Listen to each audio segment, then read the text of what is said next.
Oh,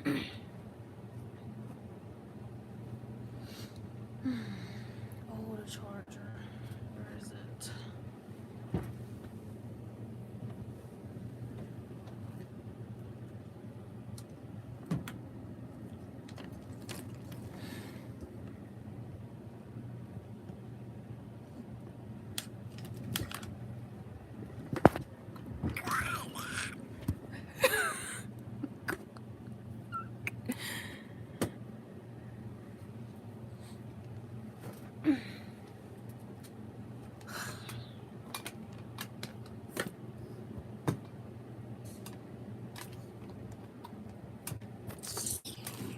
Like, bro, what is going on?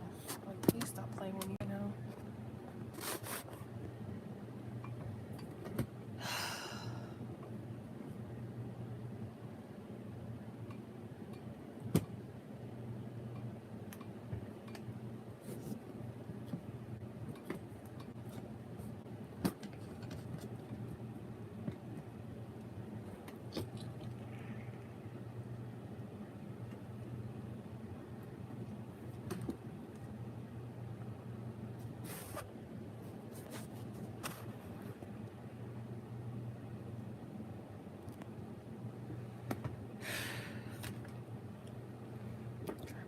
Right now, bro. Like, please stop fucking playing with me.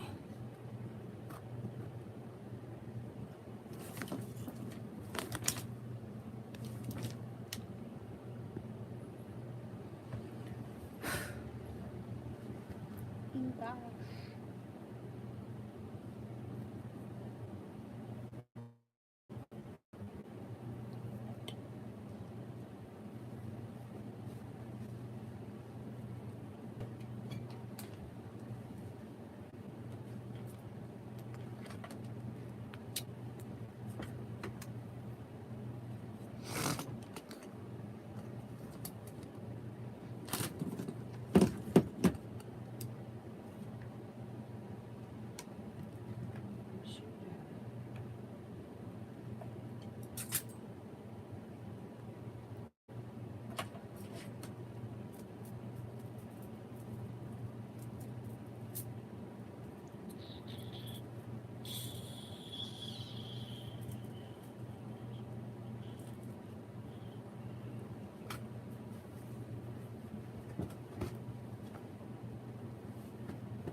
This shit out of my way. I don't want to burn this.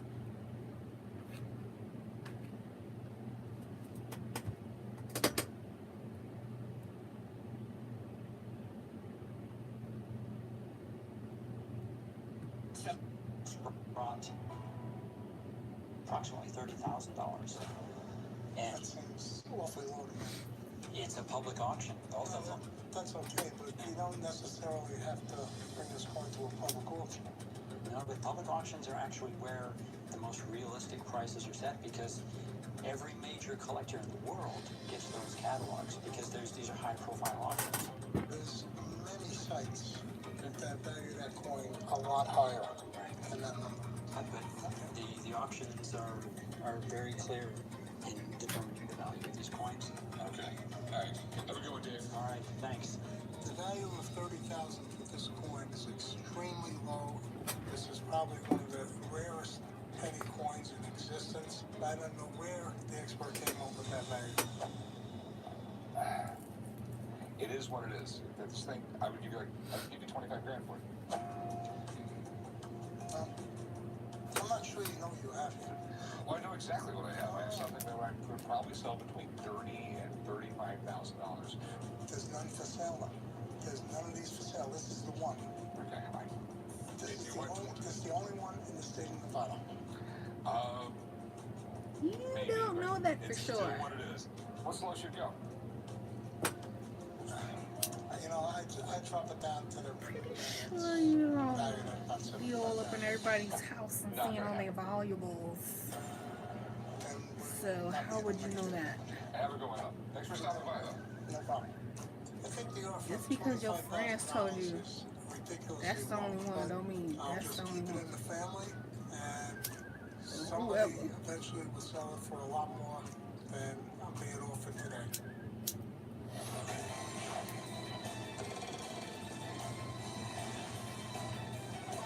Hey, Rick, I need your help.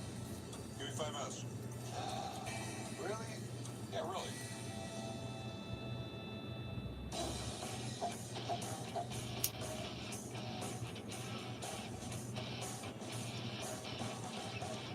Wasn't it Ben the Beaver? Or Buffalo?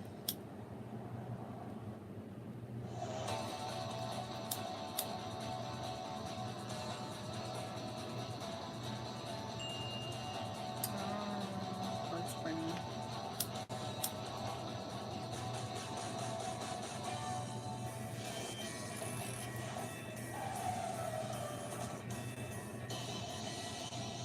Rick, can I get some help now? No, not now, chum. I'm busy. Rick, you said 5 minutes 10 minutes ago. Chum, not now. Let me guess, 5 minutes. A guy came out with a book and a signed lithograph. It was a Swiss artist, H.R. Giger.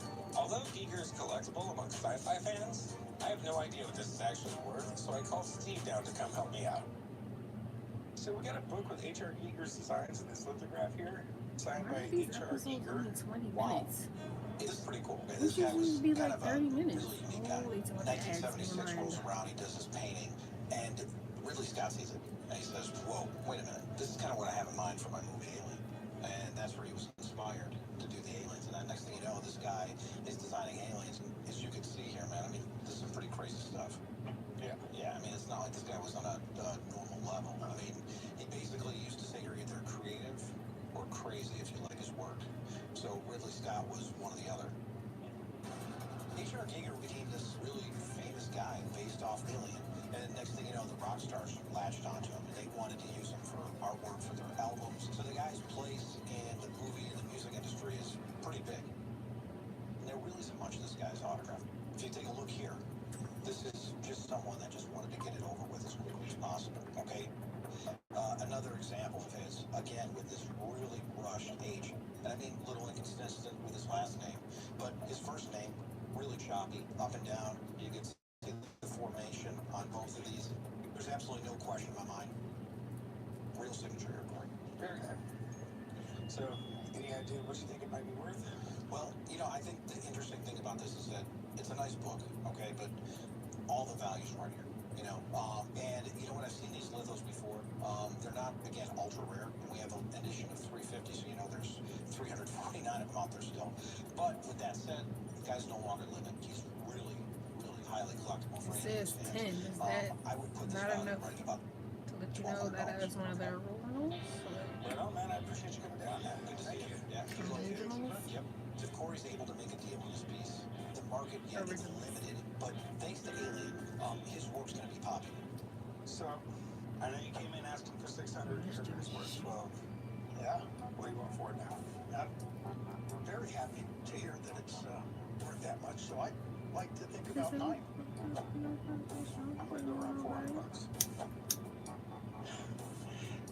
That's a third of the 1,200. How about 750? Let's get to the chase, man. $500. That's the most I can do. It's going to be a few $100 to frame it. The other day, I'm only making a few $100, and it's going to take me a while to sell. Now let's rewind inclined to go back to what I said originally and go with the 600. $500. Yeah, sure. All right, cool. I'll meet you right over there. Right, check, right? I'm real happy with the $500. It's more than I thought I would. My wife and I have split up, and I think I'll give my ex-wife a call tonight and let her know that it all worked out in the end. I don't think she's gonna care, but okay. Oh, nothing. Just trying to get some inventory done. What do you want, Chuck? Don't worry about it. I'll let you know in 5 minutes. What's wrong? Why the childlike behavior? You tell a person, come back in 5 minutes, and then that person comes back in 10 minutes, and She you tell probably them was 5 like, minutes again. this is what you're really calling me for? Doesn't necessarily mean Jared, it's been 10 years. Do you understand that? Julie's a very literal person. You're calling me because you finally sold a piece of paper? I'm gonna go get a snack. I'll be back in 5 Oh, minutes. where the fuck is it? Oh. If I knew it was that easy to get rid of them, I'd have said, give me 5 more options.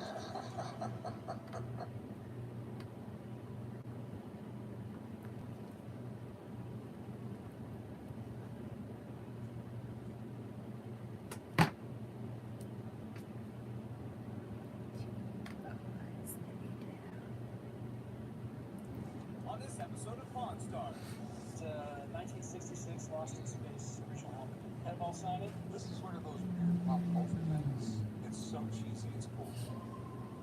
I have a pair of used autographed shoes by Mr. Robert Parrish. Sweet. A pair like this. How much would you like to There sell is it a for? dark presence behind you. I'm asking $38,000. It ain't gonna do nothing to me. Don't know what it is? Hope you can get it. It's obviously over 100 years old. It can't touch me. It can't Something I touch don't me. know. I haven't figured it out yet. There's a difference. At my shop, family comes first, and money Lighting a comes second, fire. depending on who you ask. 1932. But the best part, you never A know what's gonna fire. come through that Why would door. he be here though? There's never, Pawn unless, Stars. because this house has been here for a very long time before they made it into a house. It used to be a doctor's office. What do we have here? It's 1966 Lost Or in so Space. I was told. So I don't know. Probably like the dirtiest thing ever, but I don't know. did they ever wear a helmet like this in the show? I don't Bro, think what are so. you doing? I'm smoking a spliff. That's what I'm doing. And I'm watching what's it called? Pawn Stars. Hi Michelle. Are you still in here? It's a pretty cool item. It's like a football helmet for nerds. The helmet doesn't have any set value. Hi girl, hi sports. Do you know Carl? Carl? Who Carl? This is I don't know a Carl. Lost in Space. It was the Robinson Who's family that? that went in a spaceship in the future, which was 1987. They got lost in space and had to go from planet to planet every episode. And it was super cheesy, but it developed like this cult-like status. Everyone loved it. And everyone still remembers the one tagline. Danger, Will Robinson, danger, danger. Where did you get this? The helmet I got from the toy shop years ago, and then I heard that we heard the show. I said, you know what, we go try to get it signed by maybe 1 or 2 of them, and they happened to all be there, so Okay. had them all sign it, and their characters' names on it. Is there all the characters of it? Everybody except for the doctor who's passed away. That was the evil big guy. I believe so. Okay. Lost in Space started in 1965, 3 seasons before it was canceled by CBS. But it was so popular in reruns, it ended up being turned into a movie in the 1990s. And today, they're not making a renewing series, so it's still relevant. This is really interesting. What's wrong for it? I like 1500. That sounds That means like it had to have happened in this house then, because this house was built pop like culture things. It's so cheesy. probably close around that time. Let me call my buddy Steve. He literally knows everything there is to know about But autographs. Sure. no, because if it burned down, then that means So they the Pawn rebuilt it. expert, So Steve never Bell from mind. USA, and I know Steve actually pretty well, so I'm excited to see what Steve has to say. It's work because I think I probably got a little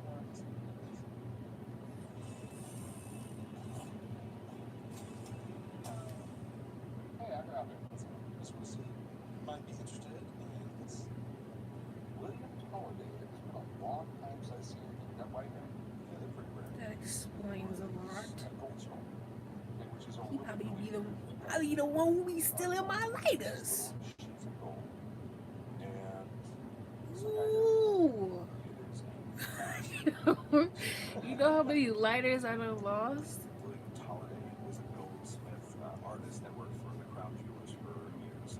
I'd like to get 8,000 What? so I really would like to have some There is a stepping stone buried about 10 feet in front of your house.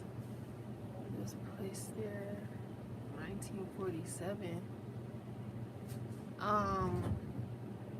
There actually isn't.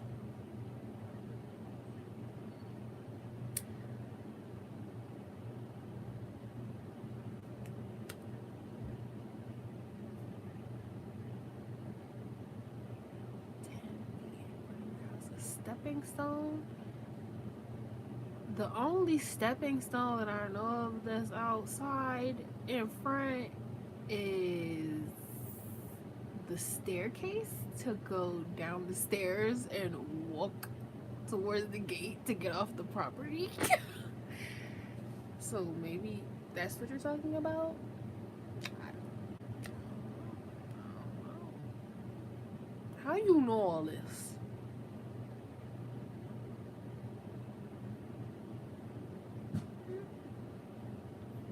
How you know all this?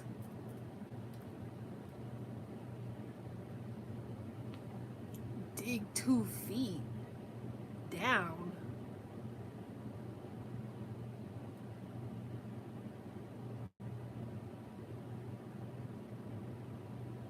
What?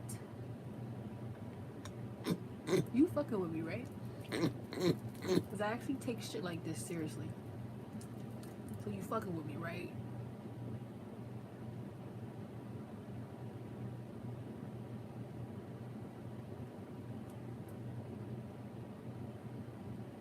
Or are you serious?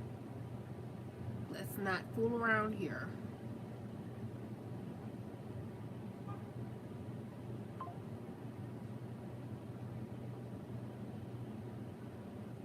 No, I'm just asking because y'all be coming on here saying anything, okay? And I take stuff like this very seriously. That's why I'm. You get me? 2 feet down. What do I need to dig 2 feet down for? For as proof that there's a body down there or of someone's skeleton? I'm not trying to disrupt no souls. We don't do that around here. Anything that was buried remains untouched, at least around these parts. And I'm talking about me.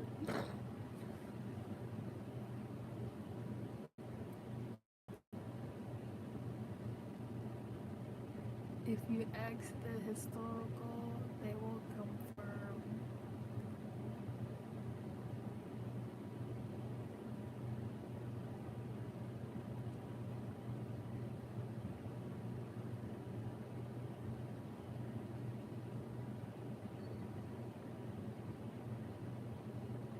I don't know, man.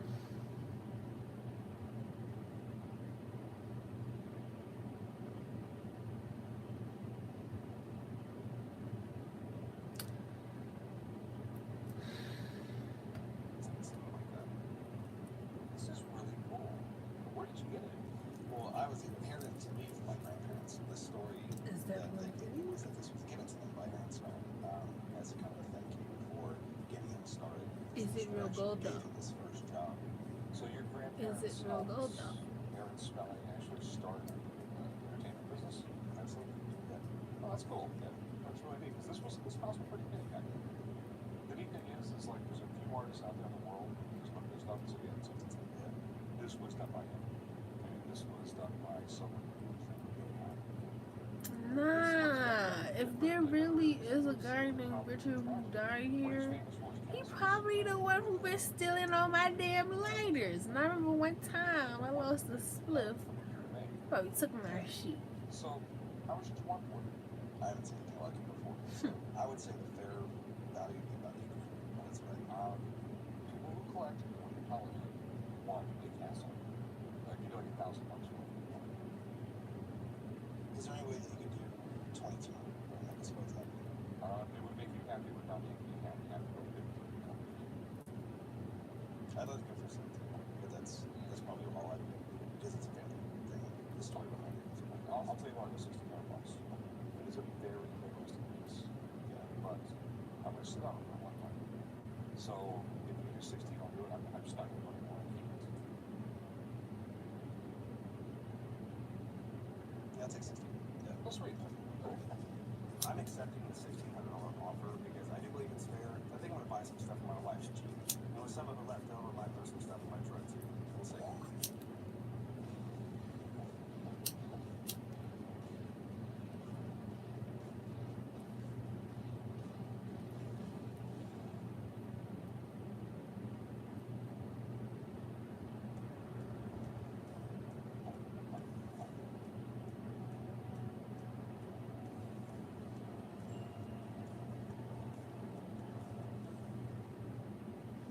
The guy came in the 1960s, lost his space 20 helmet, then he claims he got signed by the cast. So I'm calling it Steve, my signature guy. It is him. I love the show. I grew up on the reruns. I love watching it. Somebody named Jasmine. I don't know nobody named Jasmine. Maybe that was his daughter or something. Everyone except one. Yeah, but we Doctor. doctor Well, he passed away, Jonathan Harris.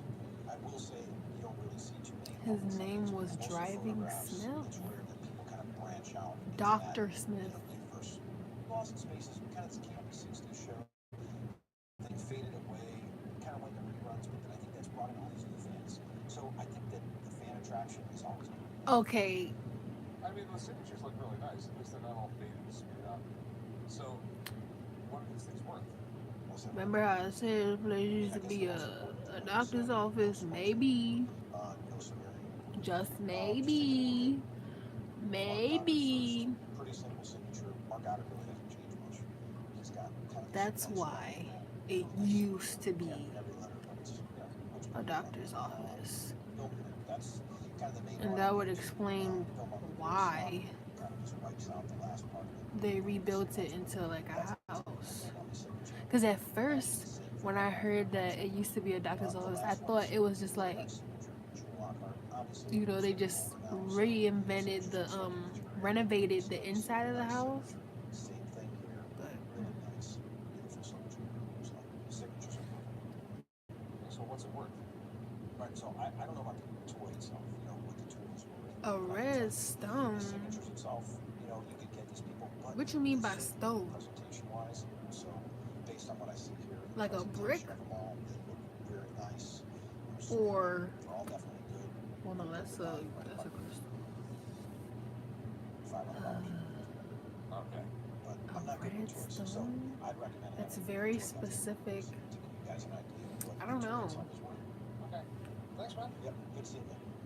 Good luck, man. Nice Black seeing you. stone. Yep. pretty excited to bring actually a toy expert in to look at the helmet itself with the author's edition. Because And then come to think of it, the value of the helmet, I'm hoping the every toy expert time will. I would do some research on this house, I wouldn't really get any info other than like who used to live here, shit like that. But like anything past 2000, nothing, nada.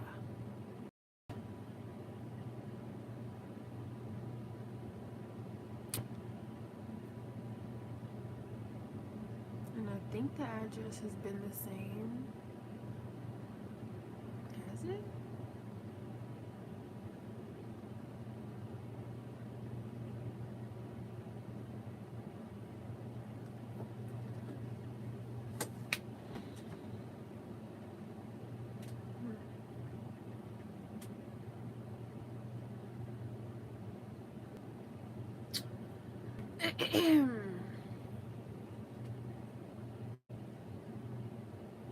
His wife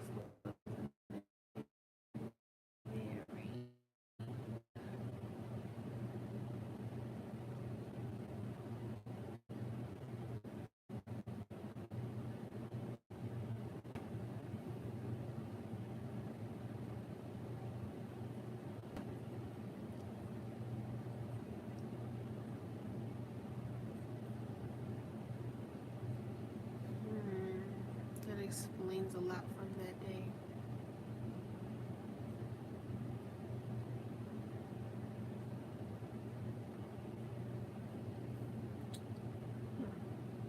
And I thought TikTok would favor me. No, they got like them little filters where if you flip the camera, it'll show you like what's like if it's like when it comes down to spirits, they'll show you in cartoon form like if there's a spirit in a room, or it'll just be like an animated thing where you take a picture of the room, it'll turn into like a cartoon. One time I tried one of them things on TikTok. I go in the living room. I took a picture and I seen an older lady. She looked like a granny, and she was just sitting there with her little cup. So I don't know. Maybe that's what you was talking about. Because it couldn't be my grandma because she died in a hospital. She didn't die here. So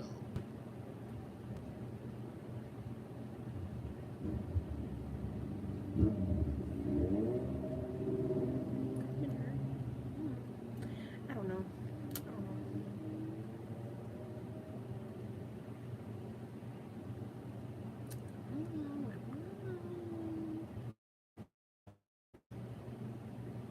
But it makes sense.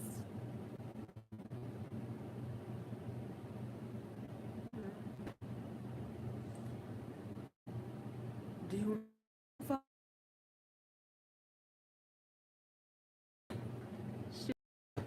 Because why did he?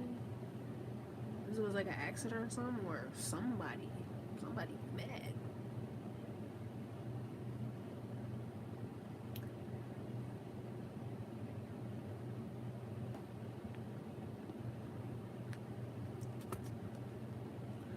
Blackstone.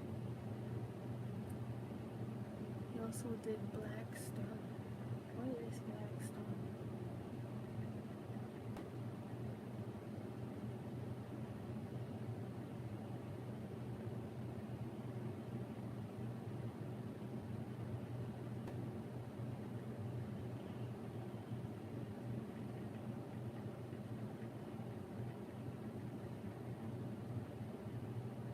Well, why did you tell me to dig 2 feet deep out front?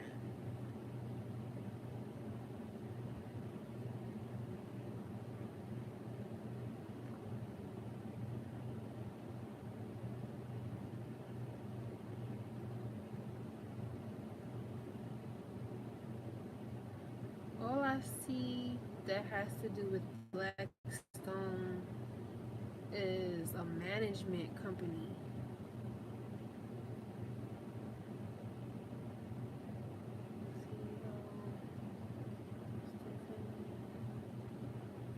Schwartzman.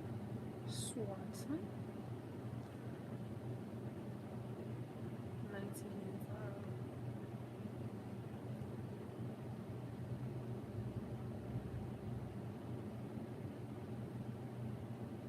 No, that's probably something else. You said did.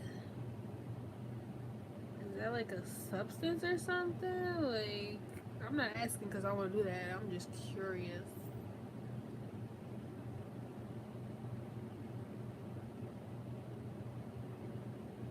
Or is it this?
assuming somebody was coming to get a checkup, and that just so happened to be Mr. Richard. Something happened, which we know nothing of. Boom, a fire.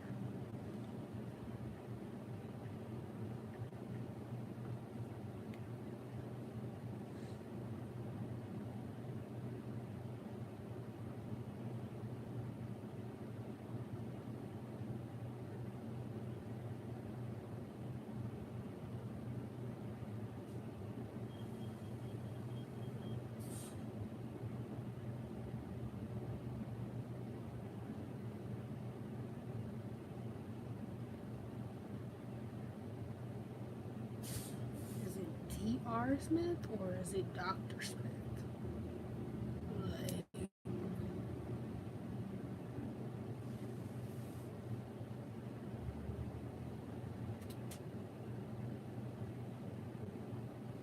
Dr. J.H. Smith.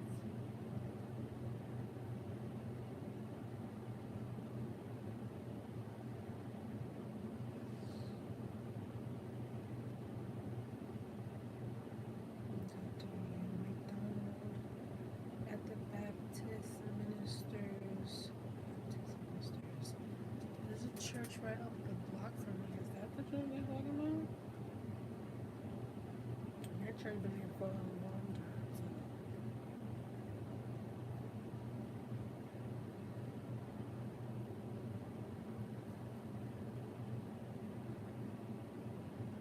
What the fuck? Oh.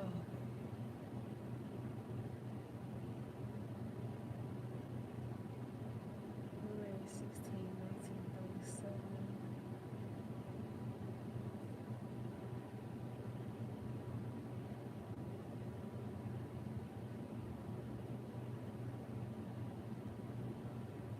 I don't know if this is the exact Dr. Smith, but this is the first thing that popped up.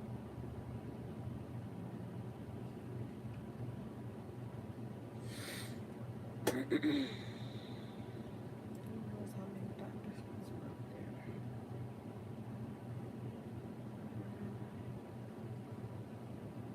This is from a TV show.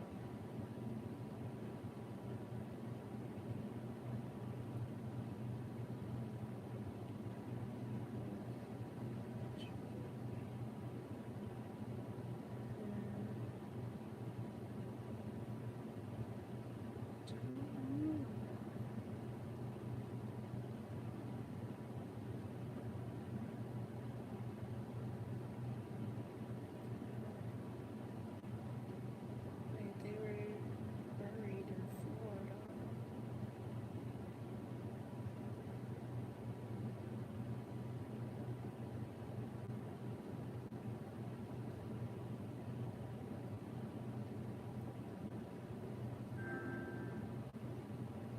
Senior Pastor Rev.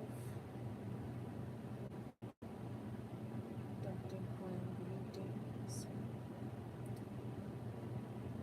Dr. Glenn directs when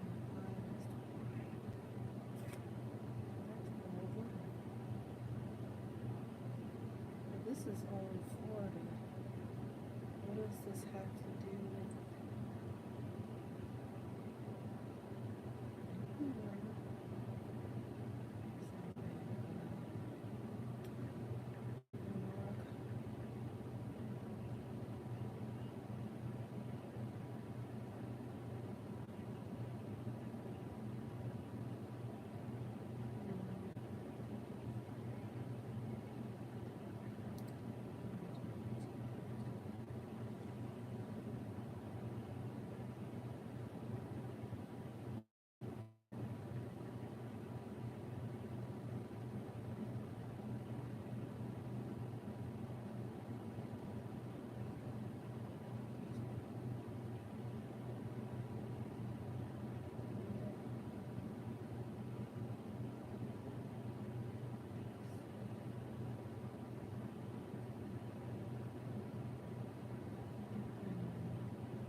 trust me, he's not in the records. They not popping up shit.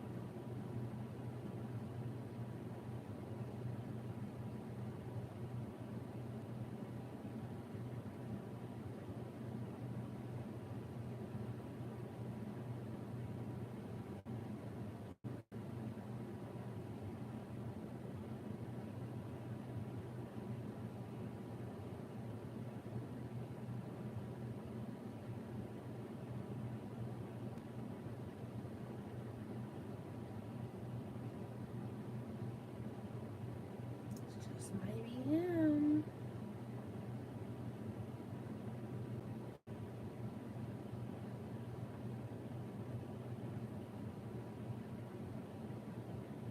James McCoon Smith.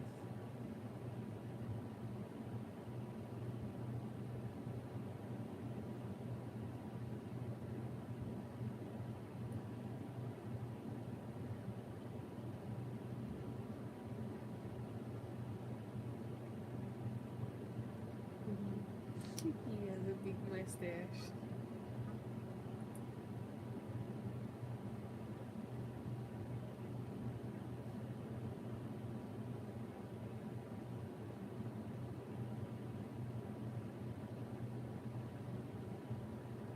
It says something about him being in medical school, or leaving after attending medical school. So this just might be him.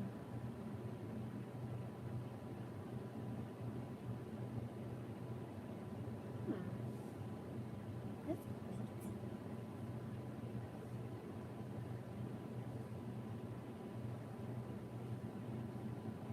Ebola.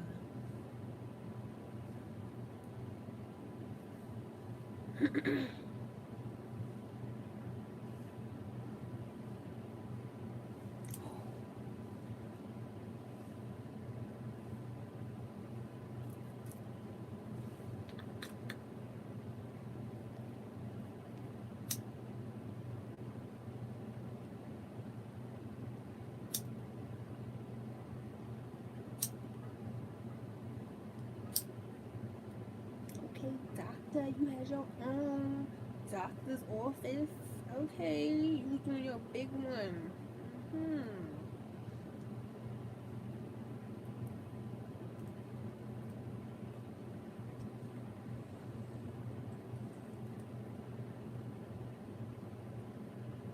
He was not one of them. He had his own shit.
So that's that's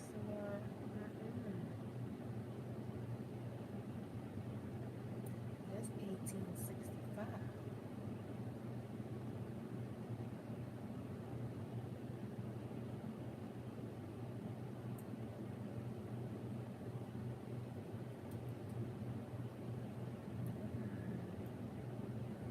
Unless it's Dr. Aaron Smith.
Oh my gosh.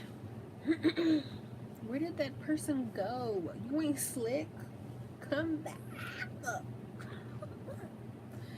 Shit. I need more info.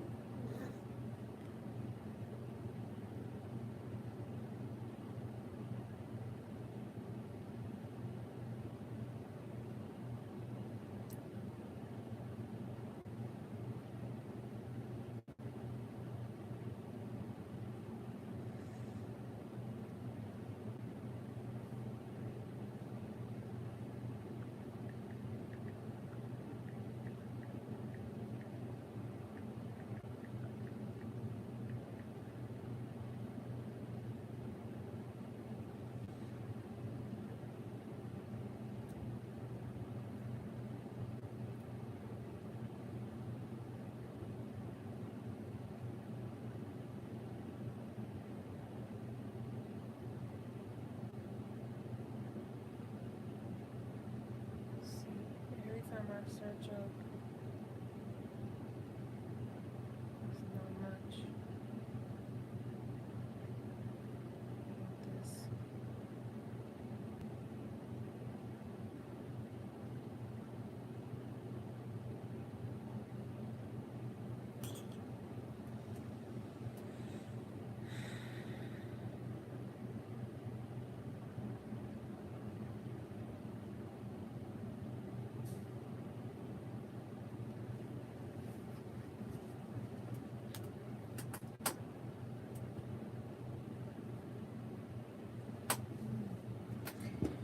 No. Not much popping up.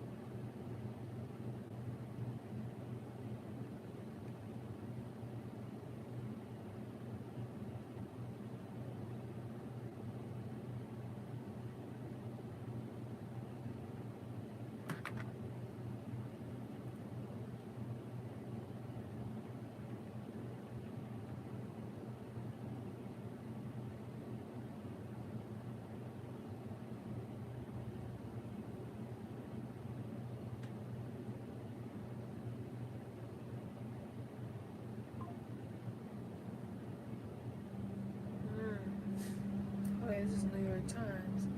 2 died, 1 hurt in fire. Men trapped in explosion in Brooklyn basement. This house got a basement, and we got a boy. No.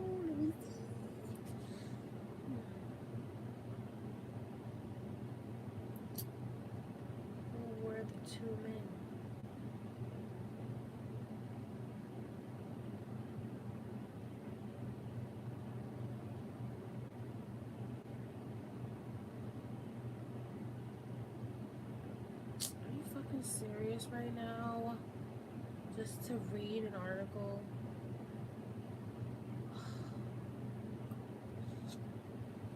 Y'all better not have me paying for nothing because I'm not doing that. Just to read an article? No.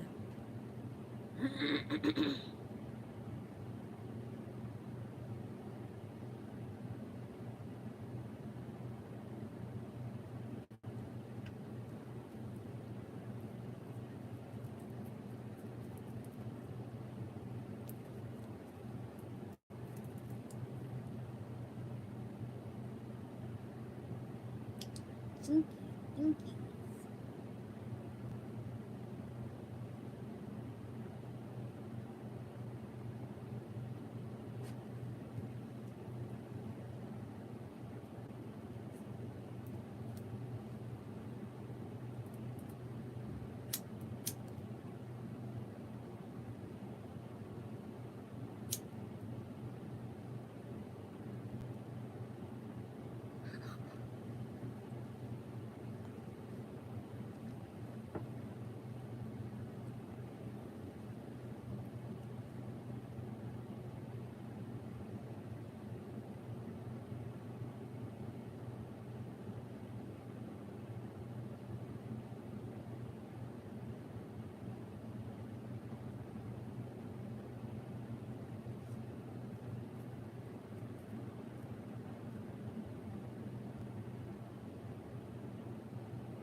Are you fucking serious right now?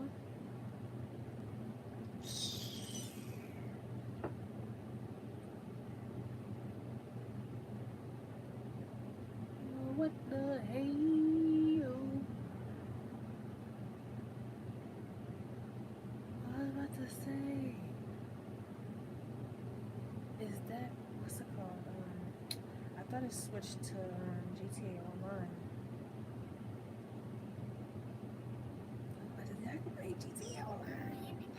Cause who the fuck is really about to sit here and play 79.99 just to play GTA Online?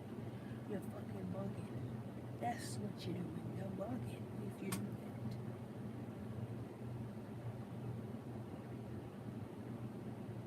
Like, no.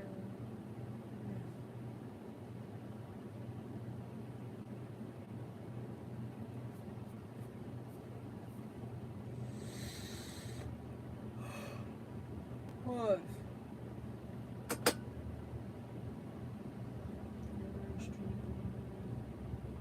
The basement of a building. 322.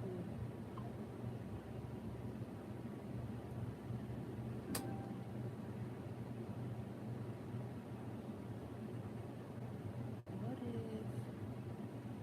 it wasn't as many? Well, obviously, it wouldn't have been as many houses and buildings in 1937 out here. There probably was a good couple of them on the block. So maybe each block was for like a building and then two houses, and then the next block after that a house or two houses.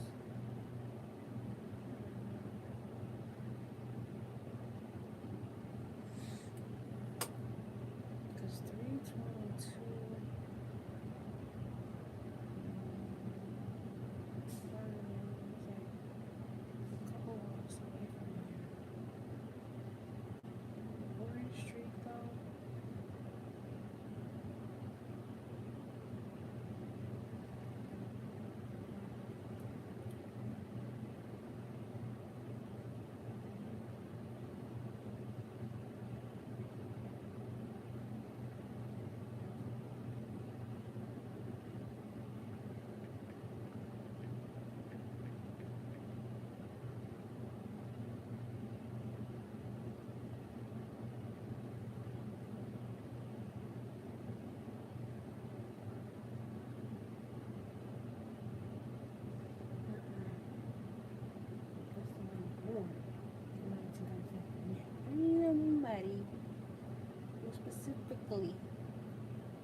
obviously older and who passed in 1937. Is that too much to ask for? Or do I gotta go to the library?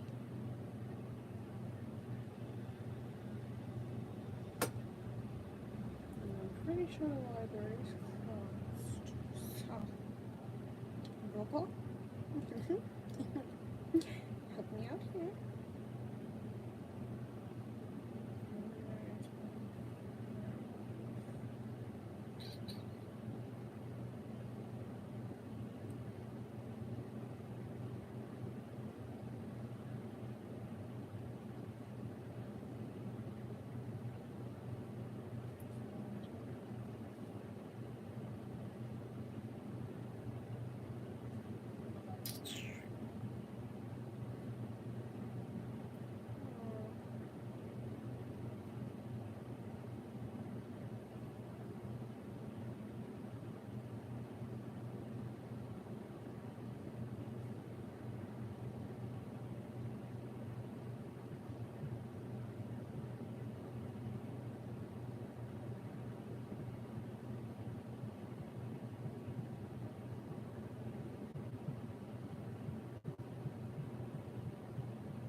Much here.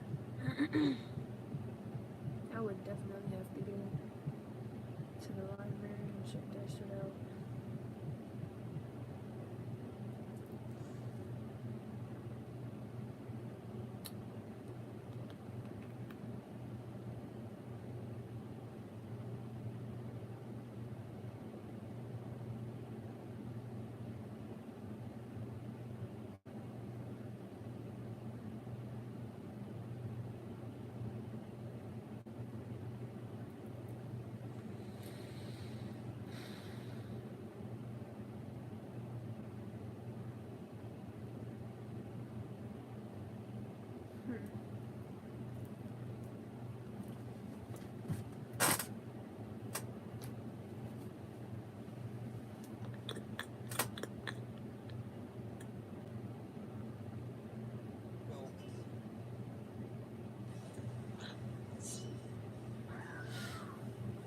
Ooh. What do we got? Probably knowing you work about 10 years old. Alright. Don't know what it is. Cost. What? How is this thing? 2 inch length or something?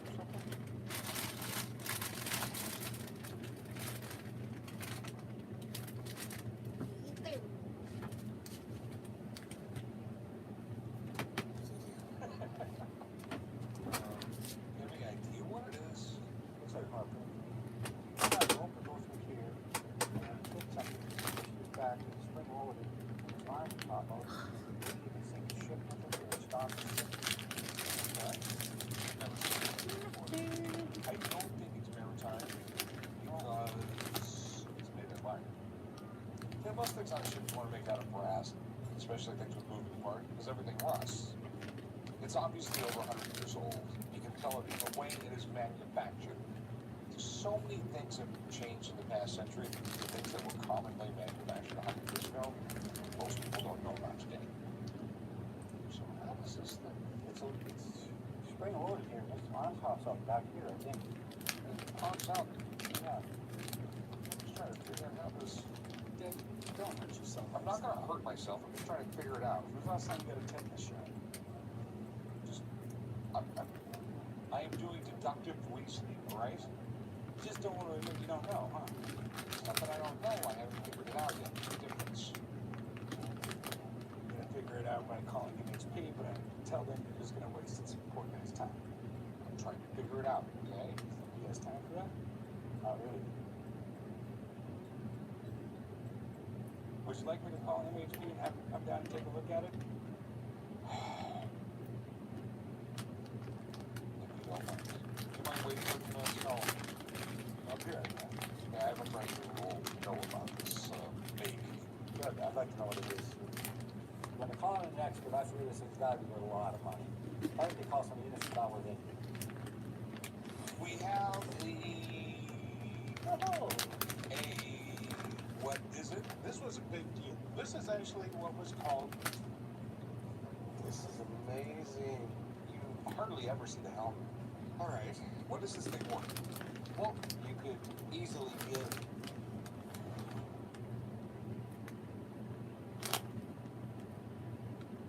Of course it's dead. Earlier, some guy came in with this really weird looking item. I've never seen anything like this before, and even I have no idea what this thing could be. But if there's one guy in this world that No. will know, it's the Spirit of Knowledge. We have Michelle. oh. Michelle. The harpoon. Michelle, why did you do that?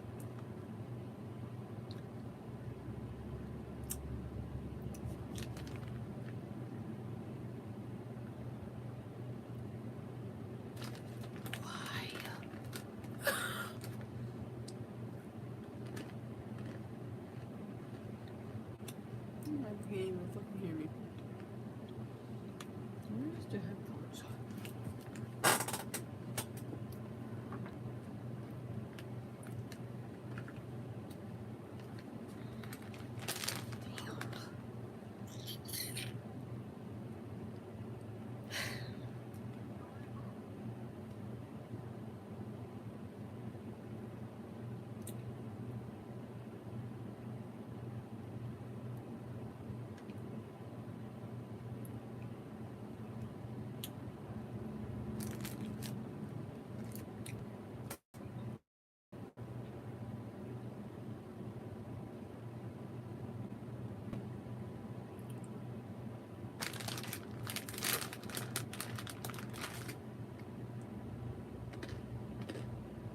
This is a harpoon? Yeah. This is actually what was called a hay harpoon. Now, even I'm shocked. Hello? Trust me. Can you hear me?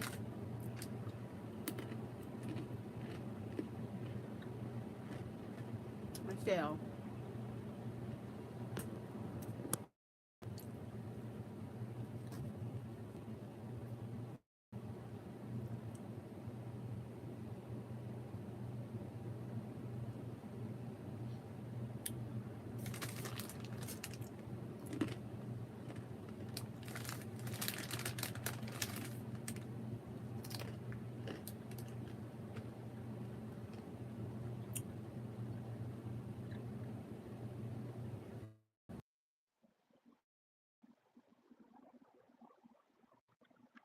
Can you hear me now? Michelle, why did you erase the comments?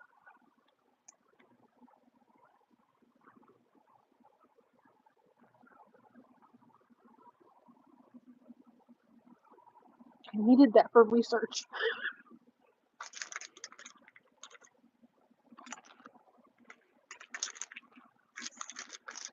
But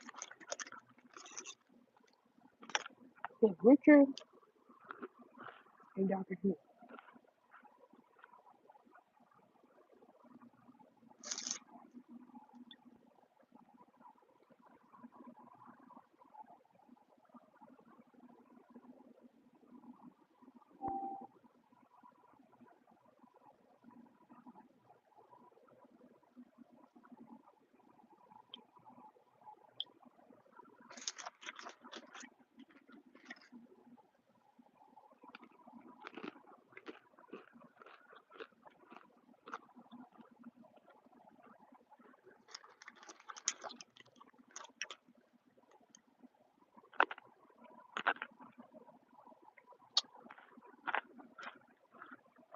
Can you hear me?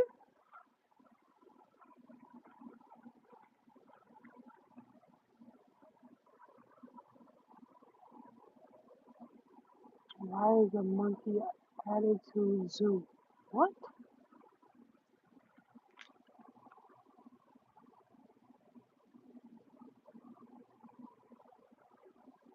Michelle, you asking me what's my favorite color? Or the other person that was in the chat?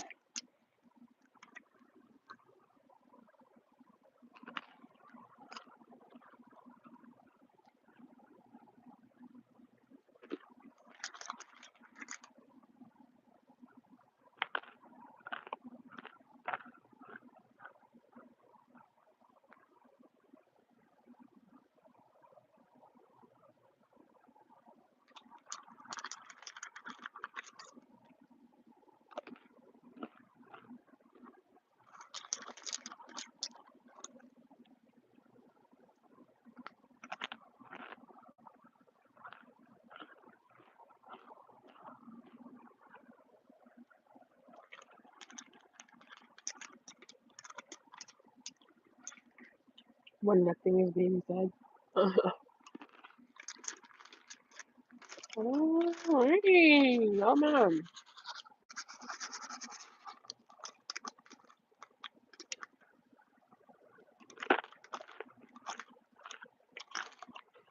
The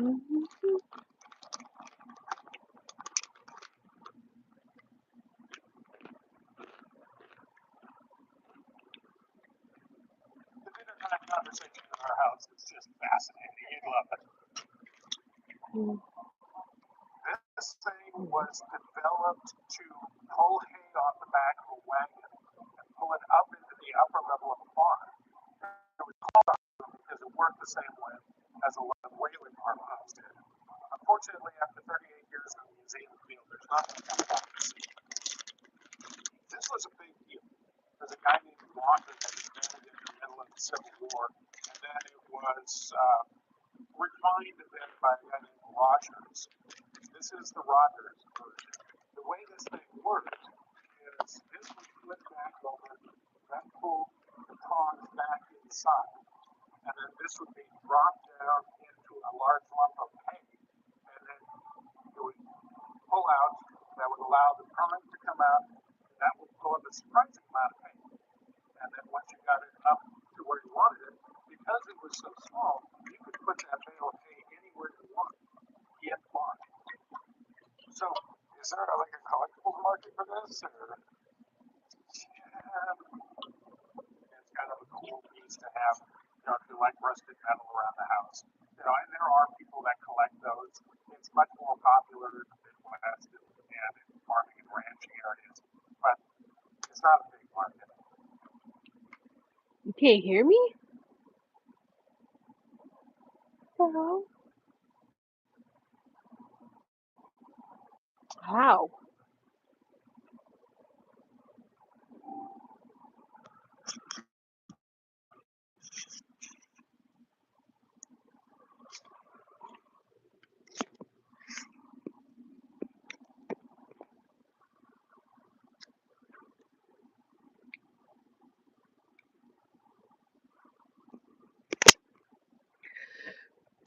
Can you hear me now?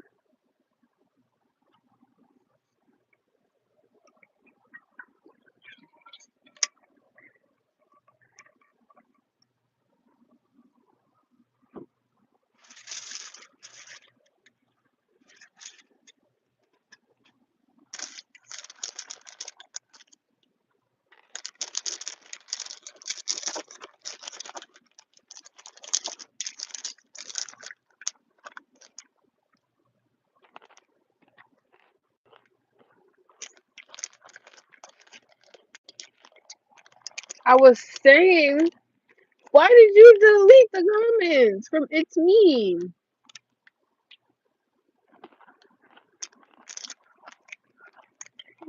No.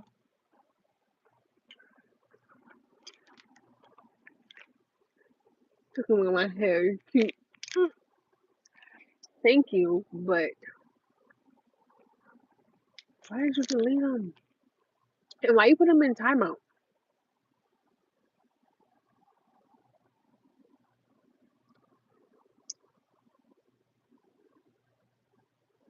I mean, it don't really matter now because I remember the information that I was given.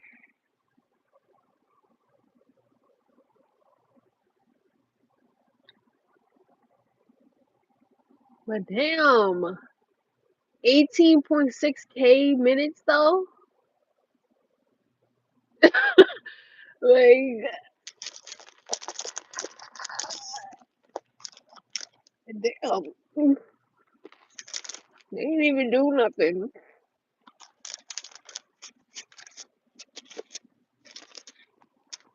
And they was technically given accurate information to a certain extent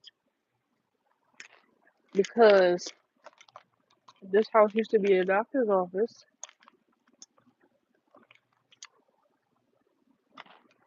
Because I thought they were annoying you. No, they weren't.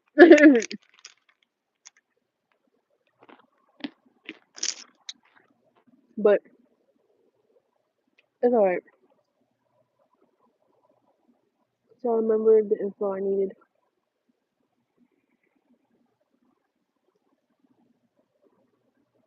Oh my goodness. All that is gel.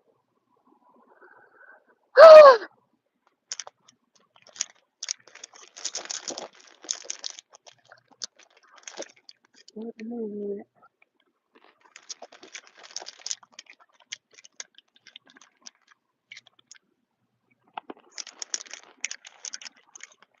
That's what I went over there for.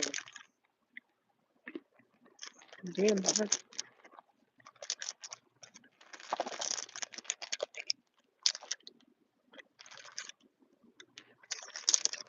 why is there a fruit fly in my room?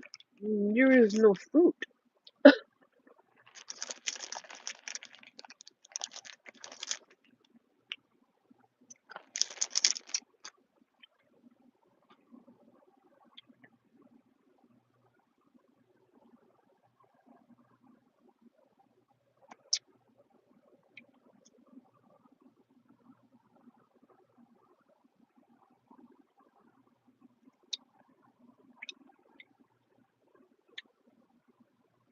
Mustard. Yellow mustard.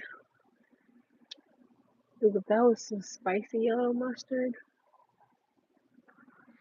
that would have slapped even more.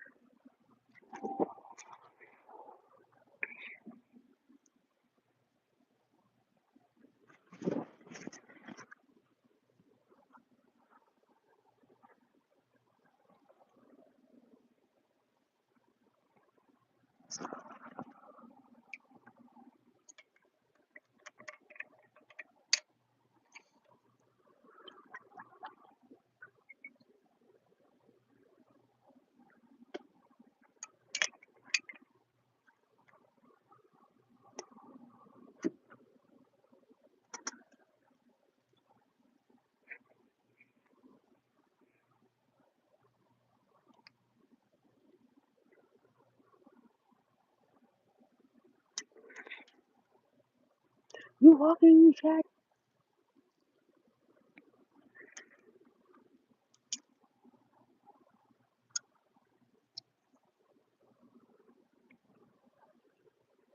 I'm really hoping this is gonna turn on today.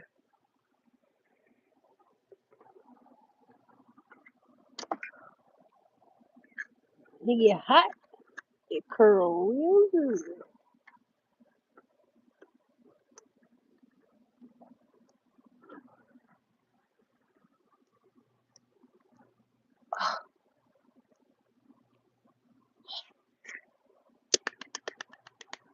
Yay! Nah, I want to see if it's gonna get hot. And it better not do nothing crazy, please. We got fabric in here. We don't need a repeating. A replay? A repeating? Is that even a word? I fucking know. I don't care. We don't need a reboot of what happened years ago. Okay?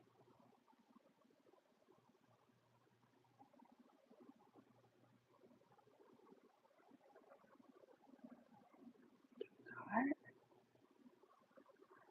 Oh my gosh, it's getting hot. I haven't used this shit in years.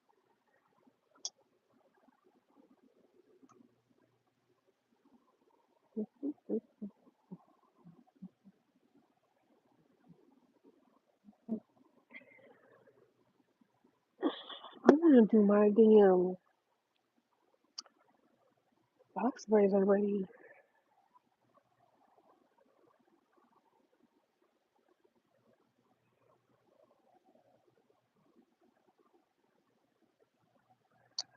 I don't know. Mm, maybe another month.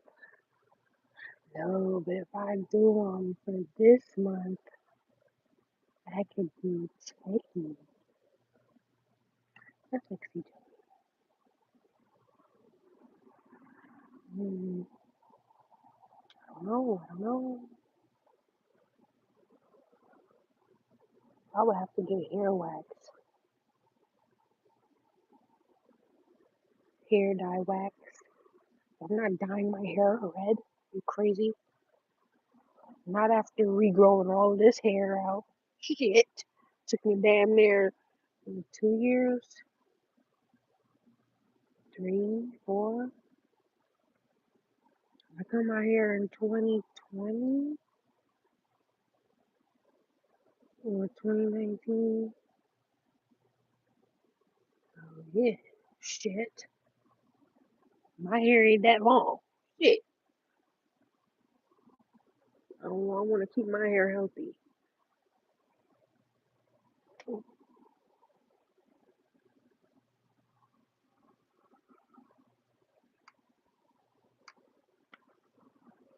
No, Mark, appreciate it, buddy. Not a problem. So you, thank you for bringing me to ask. Interesting. Nice to see you. Say I'm gonna. Well, hey, I wish it was something else, but apparently it's not. Oi. I'll give you $50 for it.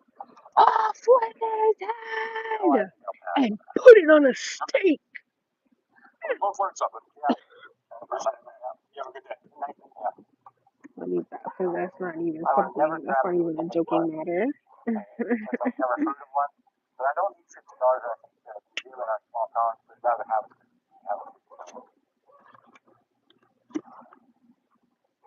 Hey, what do you got here? I have here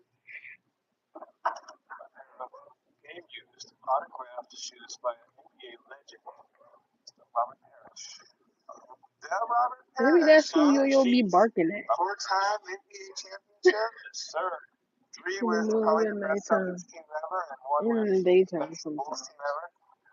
Must have been pretty cool to play with Larry Bird and Michael Jordan. I wish I would have been the one playing. I got the shoes when I was buying storage units in the Las Vegas area. That was one of the great finds that I picked up out of the store.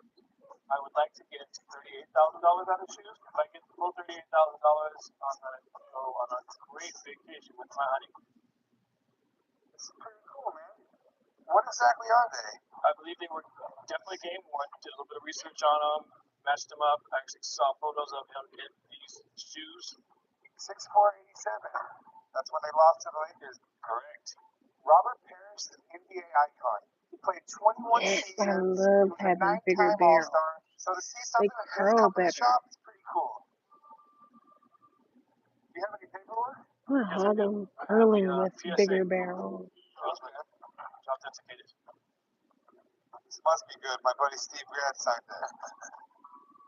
How much would you like to sell them for? That's the real question. Well, there's only one pair like this. I'm asking $38,000. That's a lot of money. It's an investment. Honestly, I don't even know if they're worth that, but I have a friend who would know. He owns a sports shop right down the street. If you got some time, I'll call him and see if he can come down. That'd be great. All right, well, let me go give him a call. Just hang out right here. Okay. I'm very excited to have an expert come in and take a look at my shoes. I just need to verify possibly that they were actually used in a game.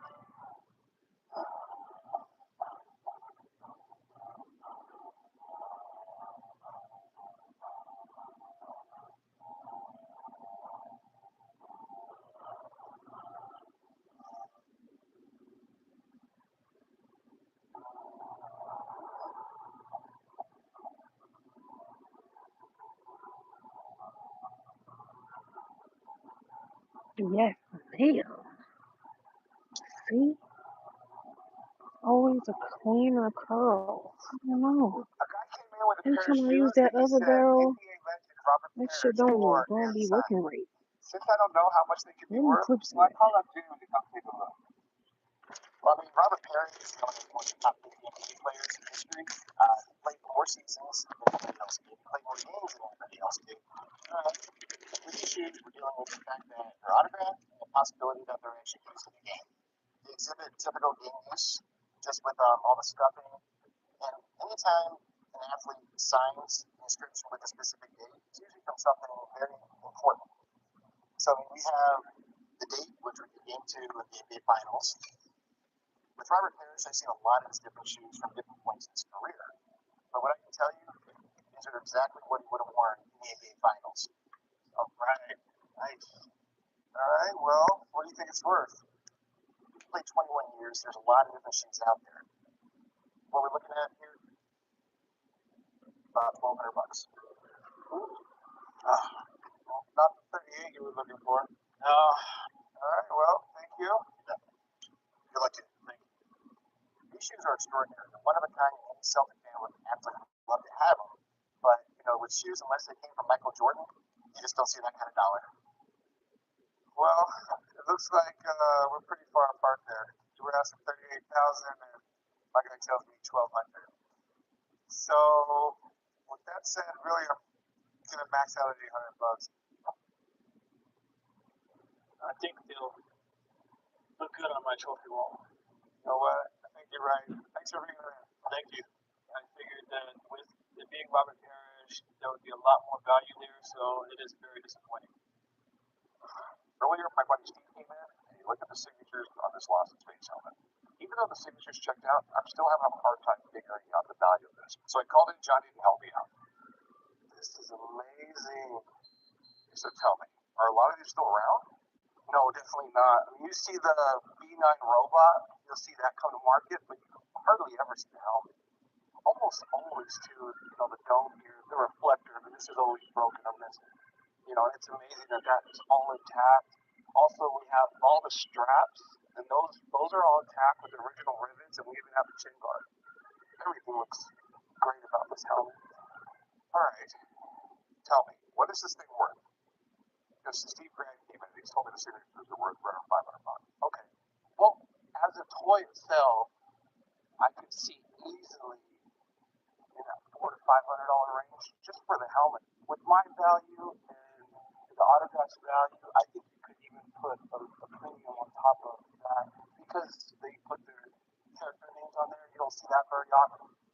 You could easily get $1,200 to $1,400 for this.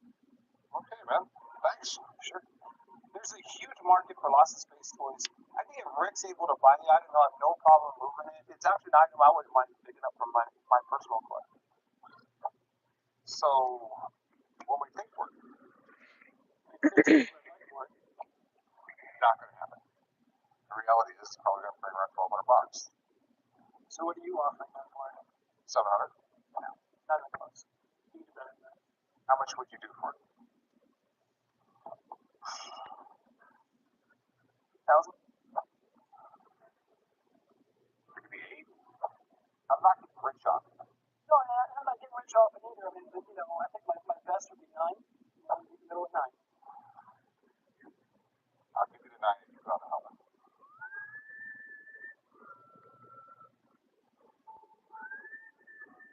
Put it on. Deal. Selling at $900 is, I think a fair price. I think it would be fair. Unless his Part of the head deal too is to big. put the helmet on for the extra $100. And you know what? For $100, I'm gonna fool myself. So I can put it on. Never mind, it fits. It's the perfect fit. Sounds good. I guess there's a first time for everything.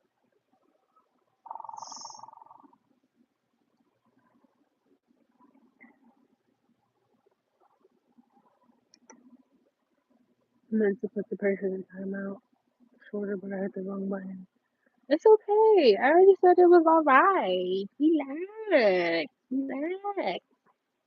Fine. Fine.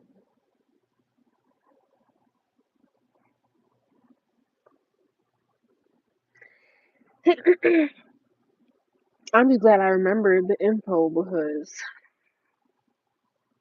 I actually want to look deeper into that. I wouldn't mind. But to get to that library, I'll have to figure out which library to go to. Either the biggest one in town, or I'd probably have to go to an ancient library. I like an ancient library. I mean, like a library that would have all of like past newspapers and stuff like that. And shit they be doing in the movies when they trying to solve a mystery, and then like they go to the library and they go looking through all the old newspapers on the old computer. Yeah, I don't know which library has that, but I'll figure it out.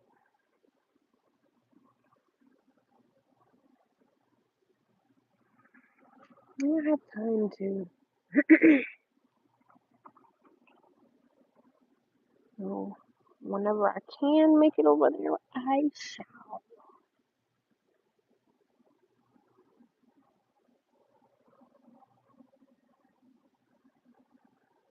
I'm gonna make this into over here.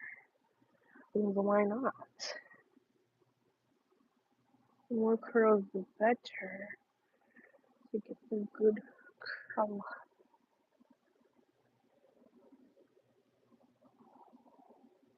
Michelle probably like, girl, I'm going to sleep. I'm tired. But it is only 10 o'clock. I don't know what time it is here.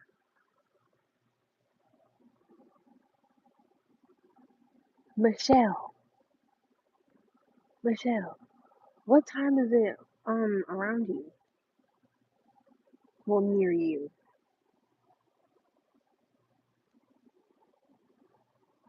Is it the same time? 10?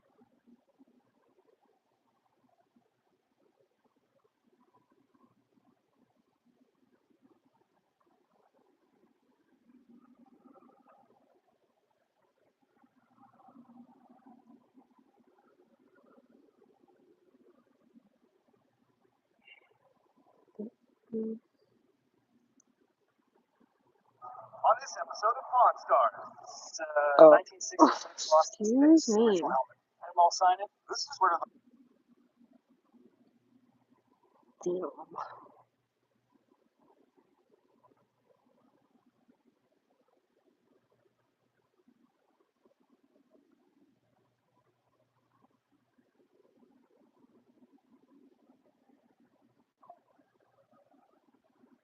I want some juicy, big curls.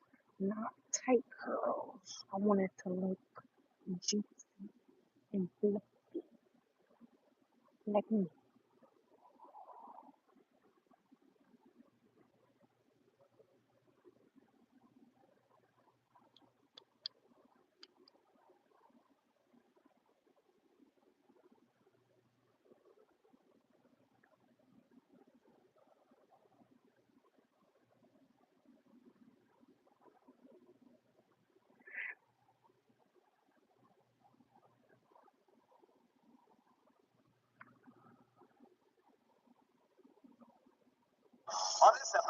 Pawn Stars.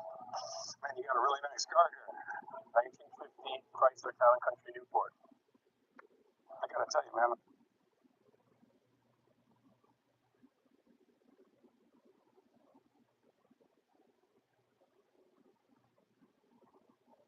I'm rarely impressed. Normally, they send me out to go see a car, and I'm not into it at all. A cubist painting by David Louise Henderson. I do a lot of art here, but literally never heard of her. Some antique railroad locks. Do you by chance have the keys? I don't. How much do you want for these? I'd like to get $1,500. Whoa. In my shop, family comes first, and money comes second. Depending on who you ask. But the best part, you never know what's going to come through that door. This is Pawn Stars.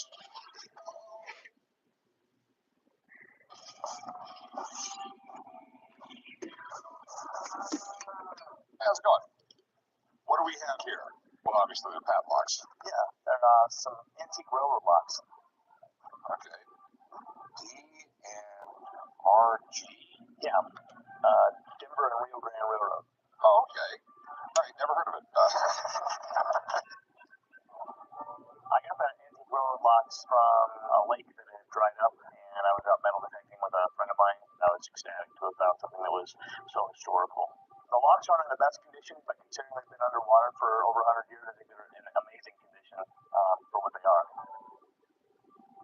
Railroads, it was one neat thing about it. They always had their own locks made for them. And I'm assuming that was because rail cars ended up getting switched around. Next thing you know, your padlocks with another railroad, you eventually want to try and get your lock back. Because they weren't cheap. I mean, they were expensive to make. There was a lot of specialty little railroads that popped up everywhere. Little spurs all over the country. And, I mean, even like here in Nevada, there was a special railroad put in just for the Comstock load. A lot of people got rich. In the 1800s, just like today, if you don't lock up your stuff, there's a good chance it might get stolen. And back then, if you had a boxcar full of silver ore, it's pretty tempting to thieves. So locks like this have always been important to the railroad. Do you by chance have the keys? I don't. They've been buried underwater for quite some time. And this one, no name on it? No, it's just I believe it's a switch lock. A switch tracks on a railroad. Okay. How much do you want for these? I'd like to get $1,500. Whoa. Okay, this one right here, I probably don't want. It's interesting, it's cool looking, but you have no key and there's no railroad on it. What about this one? Just by itself. How about $1,250? Okay. It sounds high, but railroad stuff's, it's really collectible. There's tons of stuff out there. There's lots of collectors. Sometimes it gets really, really specialized and weird. You don't mind hanging out a few minutes? I'll call up a friend. He'll know everything about it, and he can tell me what he thinks it's worth. Okay. I'll be right back. Thanks. When I found out they were going to have an expert come and look at the locks, I wasn't nervous about the authenticity of the locks. After doing some research and realizing the history that they have behind them, I think they're well worth what I'm asking for. So a guy called the shop saying that he had a 1950 Chrysler Town and Country. I've never seen one in person, so I really had to check this thing out.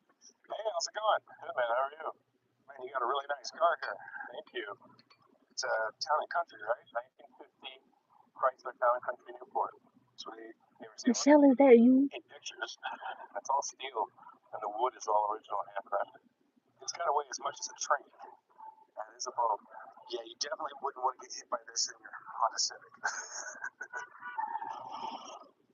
Called the pawn shop today because I wanted to sell the 1950 Chrysler That's Newport. what I The call car her. is in excellent condition. I don't think you can find another one like it. I'd like to sell the car. I originally bought it because I fell in love with it, but it's more than an investment now. No one makes anything like this anymore. At one point, Chrysler made cars that were more expensive than Rolls Royces. I think this was their second most expensive car. At that time, they built it. Actually, you're right. Yeah, in 1950, this was the most expensive car in Detroit market. The 1950 Chrysler Town and Country, it was about $500 more than a Rolls Royce back then. So no one could afford them. They barely made any of them, and it was kind of the car that made Chrysler go bankrupt. There's really not much for me to complain about it. Do you mind if I take a look around it? No, go ahead. It's got the marble steering wheel. That is super cool. It's pretty different. I was shocked at what good shape it's in. It's kind of sad to see where the company's at today. Now they make like mid-sized sedans that look like every other car out there. Is it all original or? Mostly, some stuff's been redone. I believe it's original mile, 65,000. You know, some of the interior and headline has been redone, but the wood's original, the engine's original. I gotta tell you, man, I'm rarely impressed. Normally, they send me out to go see a car and I'm not into it at all. So what are you looking to get for it? I'm looking around 50,000. 50,000? Yeah. Honestly, man, I really don't know what it's worth, so do you mind if I have a buddy of mine come down and take a look at it? I'd really like him to drive it too. He's a lot better at this stuff than me. Go for it. Alright. I'm gonna jump in my car and give him a call. I'll be right back. Sounds good. I don't mind having an expert come in at all. He'll see the value in the car and how unique it is, and I enjoy negotiating anyway, so.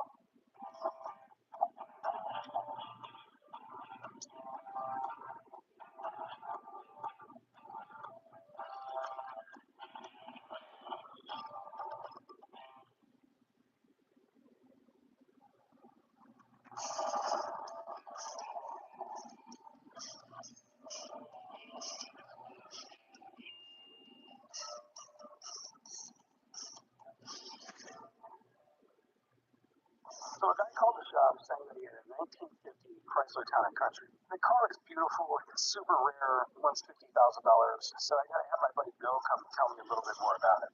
So this is it, man. Man, that's a cool ride. I like it. 1950 Town and Country. You weren't kidding, man. That thing's pretty clean. You know, it's interesting. In 1949, Chrysler dropped from being number 2 at a big 3 to number 3.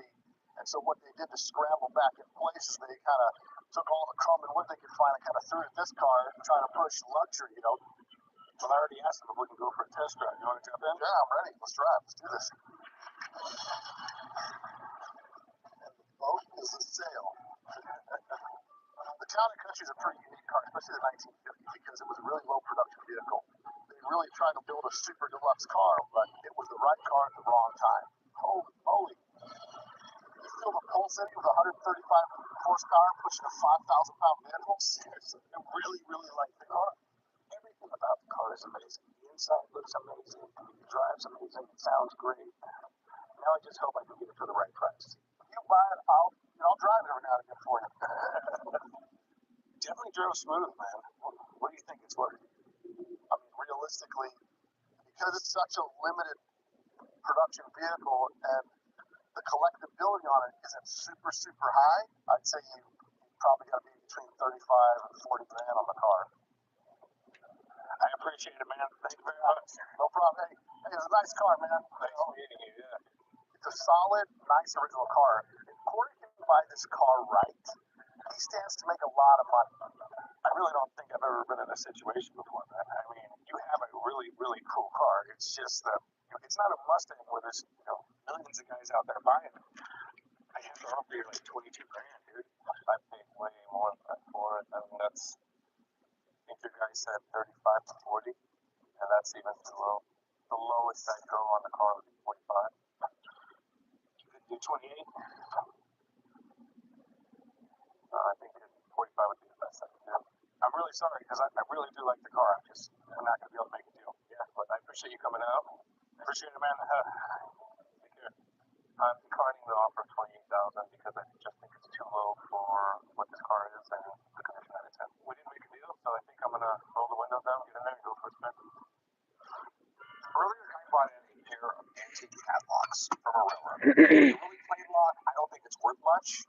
But the more plain one, that could be worth some money. So I called up my train guy Mark to help me out. How's it going? Life is good? Good. What you got? Well, here's the locks I called you about. There's the Denver and Rio Grande and worthless. I have basically condensed as worthless, so. This is very, very rare. The Denver and Rio Grande Railroad was founded in Denver in 1870. All of the silver and gold mines are opening up in the center of Colorado. The problem becomes, how do you get all the heavy equipment into the mountains? If you're loading your boxcar with silver ore, you want to secure it. And so this was in a pickable lock. And the cool thing is, parts of this railroad still exist today. run behind the original locomotives. Okay. So, the big question, what's it worth? For railroad nerds like myself, this is the holy grail of railroads. You have a key. No. No. That's problem number one. The other problem is that the people who collect this and know about it have a lot of gray in their beard, and unfortunately they're passing on. So the market is starting to become smaller for this. You know, in this condition and this shape, I would say top dollar is about $500. Thanks, I appreciate it, man. You're very welcome. Take care. His face was like, that's it. I think the lot is very cool to find. It's theirs. It's a lot. To an era Not a puzzle or something. over a mountain pass. This was real hard railroading, and that's what that little lock represents. Okay, so I think it's $300 worth. Right. He said it was the holy grail of railroads. What about? No. I give you $300. I mean, that's all the money. Marks it on a sky. If he's just worth $500, it's probably worth $500. Well, there's a museum that's right near the railroad there, and I think I'll probably just take it back with me and put it on the museum. Okay, have a nice day, man. Appreciate it. Thanks. Even though we weren't able to come to a deal today, I'm going to take these back to the museum and unlock some history for the people of Bomber Lake. This is very Should have did in the first place, but you know, So what do you hey. think it's worth? About $15,000 in New Zealand. You said 15,000 in New Zealand. You said $5,000 here. I think that's a little ridiculous.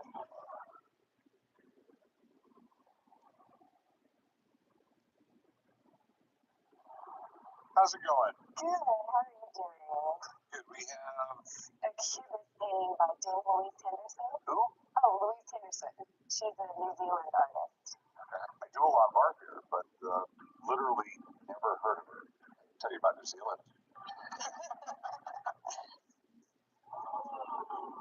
Today I bought a Dame Louise Henderson painting. I got the painting locally at an antique store. I'm asking $20,000. If I had $20,000, I would spend the money on a little mini vacation and probably pay some bills. I mean, it's beautiful work. You know anything about No it? saving? I think that the painting is a portrait of Milan Markusich, which is an artist that she used to No. work with. Her father entertained with her when she was a child, so she had a good background in art with her father. In 1993, at the Queen's birthday honors, she was appointed as Dame Commander of the Order of the British Empire for her services in art. Okay, that's a lot. Sounds like she had a very interesting life. Yes, she's a very interesting woman. So where did you get it? I bought it from a local antique store, and I bought it with a group of paintings by an artist named Paul Sample. And the back still had the Oi! so I thought that it was another sample. And then I took off the back paper and I saw Henderson on it. It was cool. I'm not positive about the dates. Oh, this would have been I'm thinking 60 to 65. at least the 40s. Regular G-number. It's a telephone number. Remember the old movies? They say Gramercy 67429. Right. That's a very old phone number. Right. It could have been painted earlier, but we know it was at least framed in right around 1950. Right. Okay. In the early 1900s, the world was changing, technology was changing, and so was the art world. This eventually led to Cubism, the first abstract art movement of the 20th century. Who are you looking to get out of it? I'm looking to get 20,000. Okay, that might be a good price. It's the okay. All I can do Let's is I see also a good want to take a tonight. look at it. I mean, the thing is, I've just never heard of it. Right. So I have a friend who will know everything there is to know about this. Okay? Great. All right. I'll be right back. When he called him an expert, I was thinking, great. Finally, somebody can look at it that can get a good grasp of what it's worth and who it is. This should be interesting. Hey, how you doing? All right. What exactly do you have here? It's an antique gas iron. Put gas in here and it forces it down, you light it, and then it heats up. Well, let me grab the loaf of bread and the cheese. Let's bust out the sandwiches. Have you ever made a grilled cheese with an iron? No, I haven't. That's my hotel special. I'm bringing in a self-heating gas iron. It's kind of a gap between the sad iron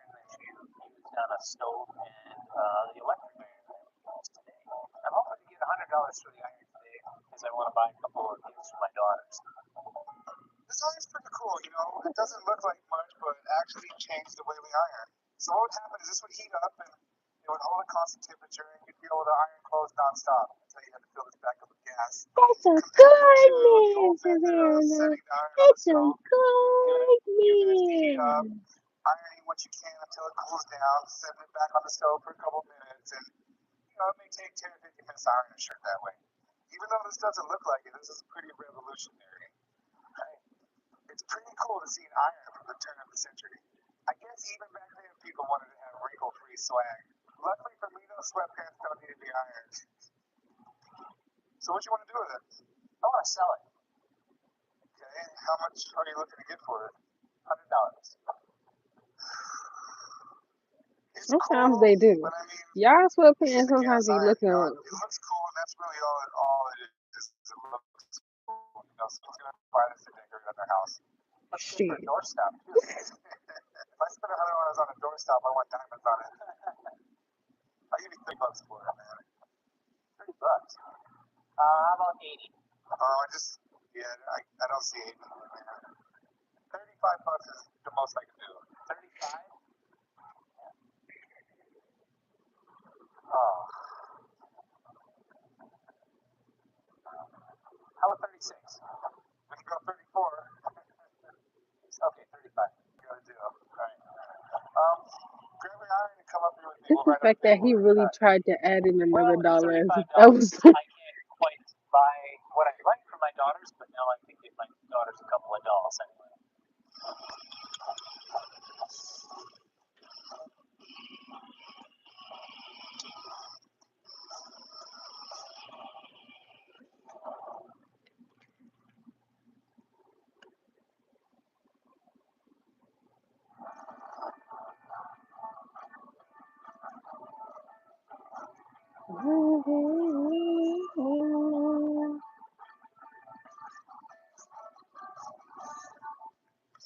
Earlier, a woman brought in an abstract cubist painting from New Zealand from an artist named Louise Henderson.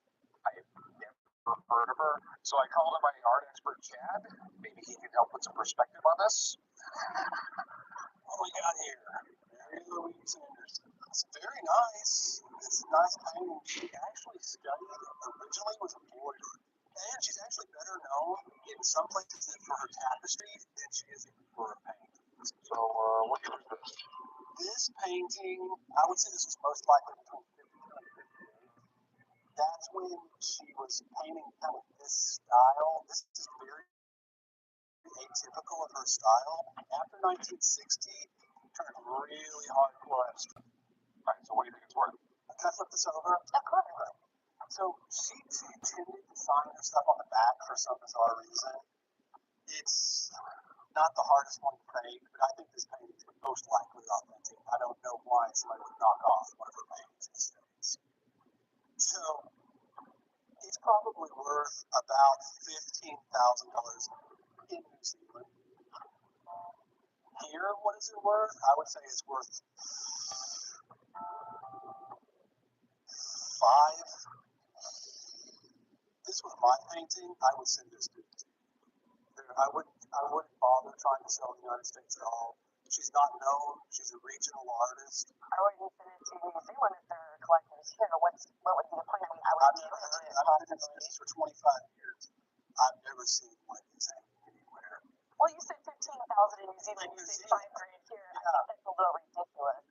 You're welcome to sell it anywhere you like. I'm saying if you want to get the most money, I would sell it where the collectors are. So. You think it's worth around 15,000 in New Zealand? Yeah. It'd be hard to sell here. You'd have to find someone who collects either New Zealand art, specific styles. Ooh, what's with the attitude, Miss Ma'am? Okay. I like the Whoa. painting very much. It's honestly painted by a He very just heard her professional do his painter. job. Really You wanted hope that she information? does He gave it. Don't be rude. she can get the most Shit. money. Don't kill a messenger. Shit. It's neat. The problem is, I haven't heard of her, and most people in the States haven't. It's going to be tough to sell. It is. I ship art all over the world. So that's going to be your best bet, because if I bought it from you, that's the whole process I'd have to go through. Okay, I'm just, like I said, I'm gonna pass. Have a good one. Thanks, you too. Well, we weren't able to make a deal today. Obviously, the appraiser's idea of what the painting was worth was abstract, so I'll be taking the painting somewhere else. Check out this iron I bought. Dude said it's a gasoline iron. Gasoline iron? It's got a motor in it? I don't know how he said it works. Do you have magic beans too? It's probably kerosene. Gasoline would be bad. It's explosive. I mean, imagine being trapped on a desert island. If you were deserted, that would be coming handy. Iron your clothes and make a grilled cheese sandwich with it. That's what you would bring to a desert island. I get a small boat with like a cable hooked up. You got a TV plan. out there all day. It No doesn't one need to bother be me. plugged in. I bring the TV Put it glass over and the the satellite fire for like a good couple of minutes. You're I good would to bring go. a multi-tool and duct tape. I can survive with that. And what would you do with this duct tape? Would you make duct tape shoes? We'd probably use it to block the sun from burning his head. Duct tape hats. I dove under the water with some duct tape and I caught me a fish.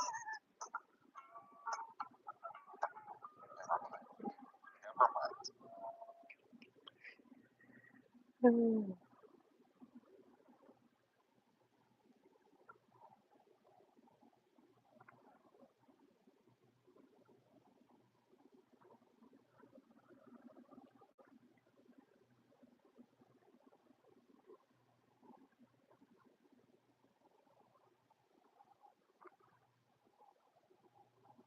On this episode of Pawn Stars. Hey Rick, check this out. Bob Hope comic book. Oh, that's pretty cool. Bob Hope. Price is Right. My That's Bob Barker. This is Bob Hope. Different old Bob. What do we have here? Antique lithophane light fixture. These things are really super popular again. Really? So what do we got here, man? An Egyptian carcinage mummy mask from 2nd century AD. What are you looking to get out of it, my man? 70,000. wait. At my shop, family comes first, and money comes second. Depending on who you ask. But the best part, you never know what's going to come through that door. This is Pawn Stars.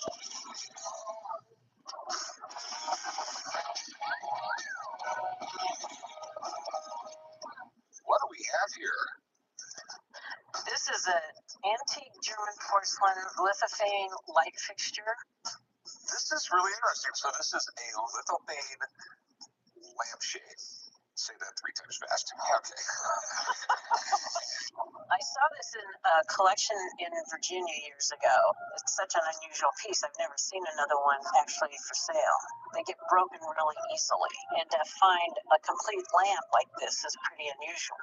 I'm asking $1,500 for the lithophane. The least I'm really willing to take is $1,200. Well, it is really neat. It's probably mid to late 1800s. Right. That's when these were popular. It's some beautiful work. This was really difficult to do. It really lights up really well. It's kind of hard to see right now. I have a flashlight. Oh, part of me wants to finish the rest of this, but I want to do the rest of the video, so. You get to see the pictures then. Wait on This one that. was cast porcelain. The thicker it is, the less light that goes through it. So the thin parts of the light would go through. You see how thin the panes are in porcelain. Right. And most of them would break in the kiln because they're so thin and everything. Right. You know, the neat thing is now, these things are really super popular again. Really? But everyone makes them with their 3D printer. Oh. Originally, lithophanes were carved from limestone. And eventually, they developed a process where they could make things with gold and porcelain, and they could make more of them for less money. How much did you want for it? $1,500. What you have here is really, really neat.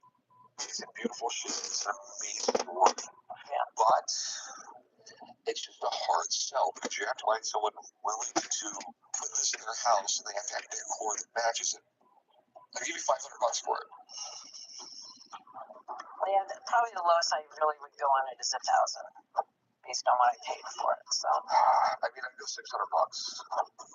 Absolute bottom would be $750.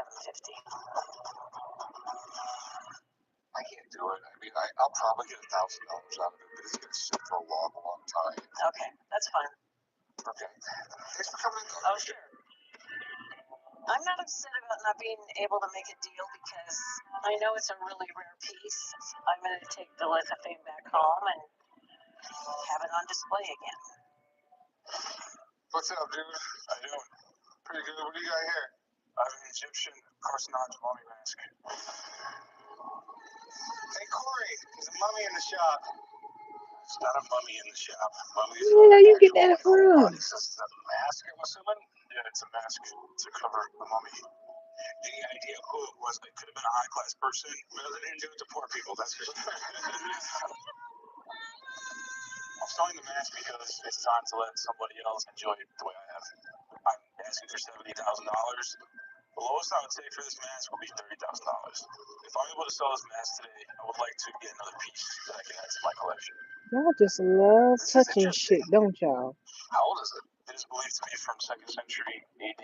A lot of people don't realize how long these guys ruled the world too. I mean, it was for about 3,000 years. I don't know exactly what an Egyptian head was back then or what it was, but to get there, you basically had to be completely preserved, and the mask had to be a great likeness of you, so that the soul would find it and would be welcomed back to it. From what I know about this stuff, most of the stuff winds up in museums. Not much of it's in public hands, right? Yeah, it's a museum quality piece. This example could easily be in a museum. I think Egyptian pieces of the mystery they possess and just really draws people to purchase them. Or people are really rich and they just ran out of stuff to collect. One or the other. This thing is almost 2,000 years old and it's in amazing shape. Stuff like this doesn't come to the shop very often. If it's the real deal, it can be worth a lot of money to the right collector. So what are you looking to do with it? I'm looking to sell it. What are you looking to get out of it, my man? I've done quite a bit of research and have some knowledge in the field. I would like to get $70,000 for it. Okay, I've dealt with high-end art. I've dealt with high-end antique jewelry, stuff like that. This is just a little out of my Hi, price. Emily. Mind if I have a friend of mine come down and take a look at it? Yeah, absolutely. Can I go give Phineas a call? Yeah, I'll be back. All right, hang out for a few minutes. See if I can get him down here, He's okay? probably done already because it's been a while.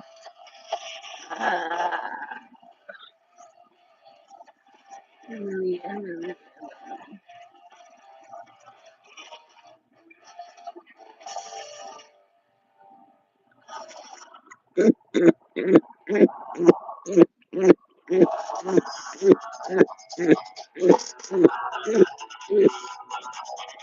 I do.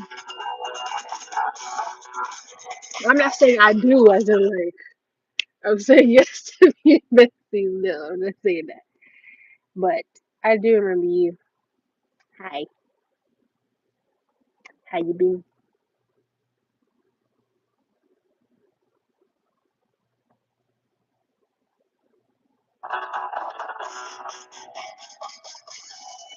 Hey, how are you? What do you have here? I brought you Bob Hope. His original comic from 1950. Hey, Rick, What? check this out. It's a Bob Hope comic book. Oh, that's pretty cool. Do you know who Bob Hope is? The price is right. No, that's Bob Barker. This is Bob Hope. Different old Bob. You know, Bob Hope and Bing Crosby, like Jerry Lewis and Dean Martin. Who? Like Harold and Kumar. Okay, all right, okay. I collect comic books, and this comic is special because it is the first issue that was published in 1950. I would like to get $500. The lowest number I'll accept is $330. Bob Hope, he was a pretty amazing guy. He entertained troops in World War II, Korea, Vietnam. He was the only honorary veteran of the United States because he did so much stuff for the USO. Lived to be 100 years old. 100? Yep. When he was in the movie, it made money. He was so popular, he got his own comic book. Sweet. Bob Hope was an absolute Hollywood legend. He was in over 70 films, and he hosted the Academy Awards 19 times. I'm just afraid anyone under the age of 50 doesn't really know who he is.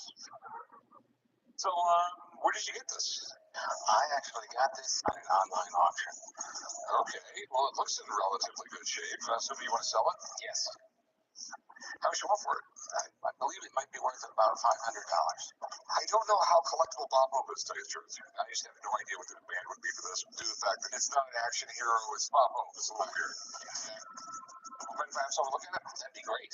I have a friend in town. He reads comics for a living. He knows what he's doing. I'll be right back. I'll give him a call, and we'll go from there. Great.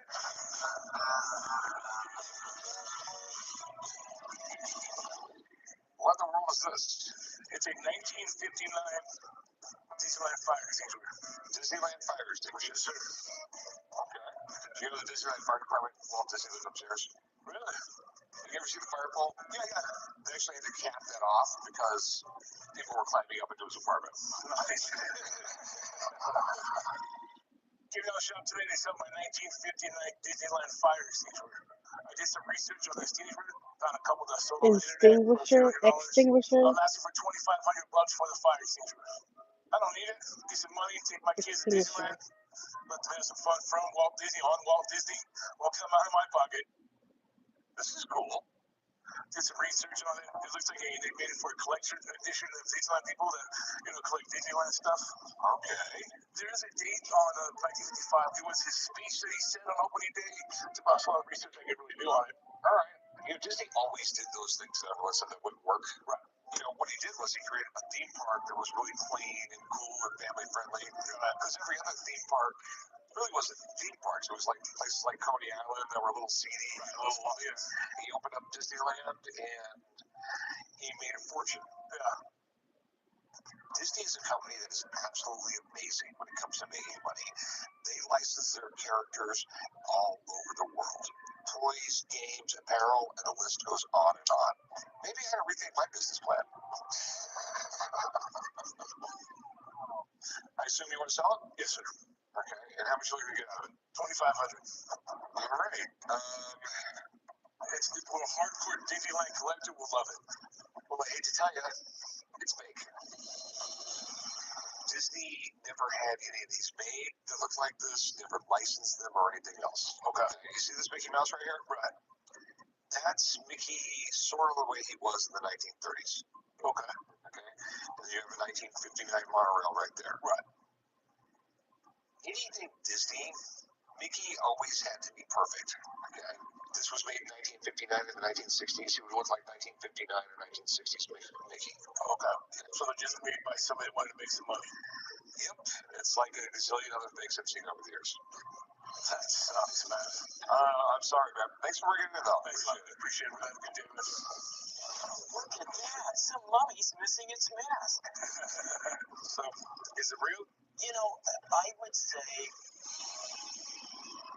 You don't say.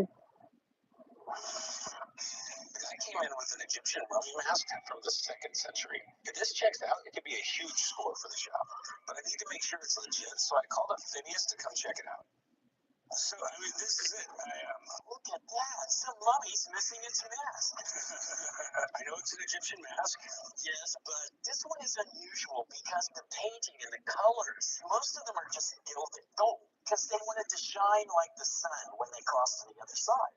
This is very unusual to see Isis, goddess of reincarnation, and here's the deceased writing on Them the back reaching of the a other lion. side. That Where's would my only gold? happen with a royal person.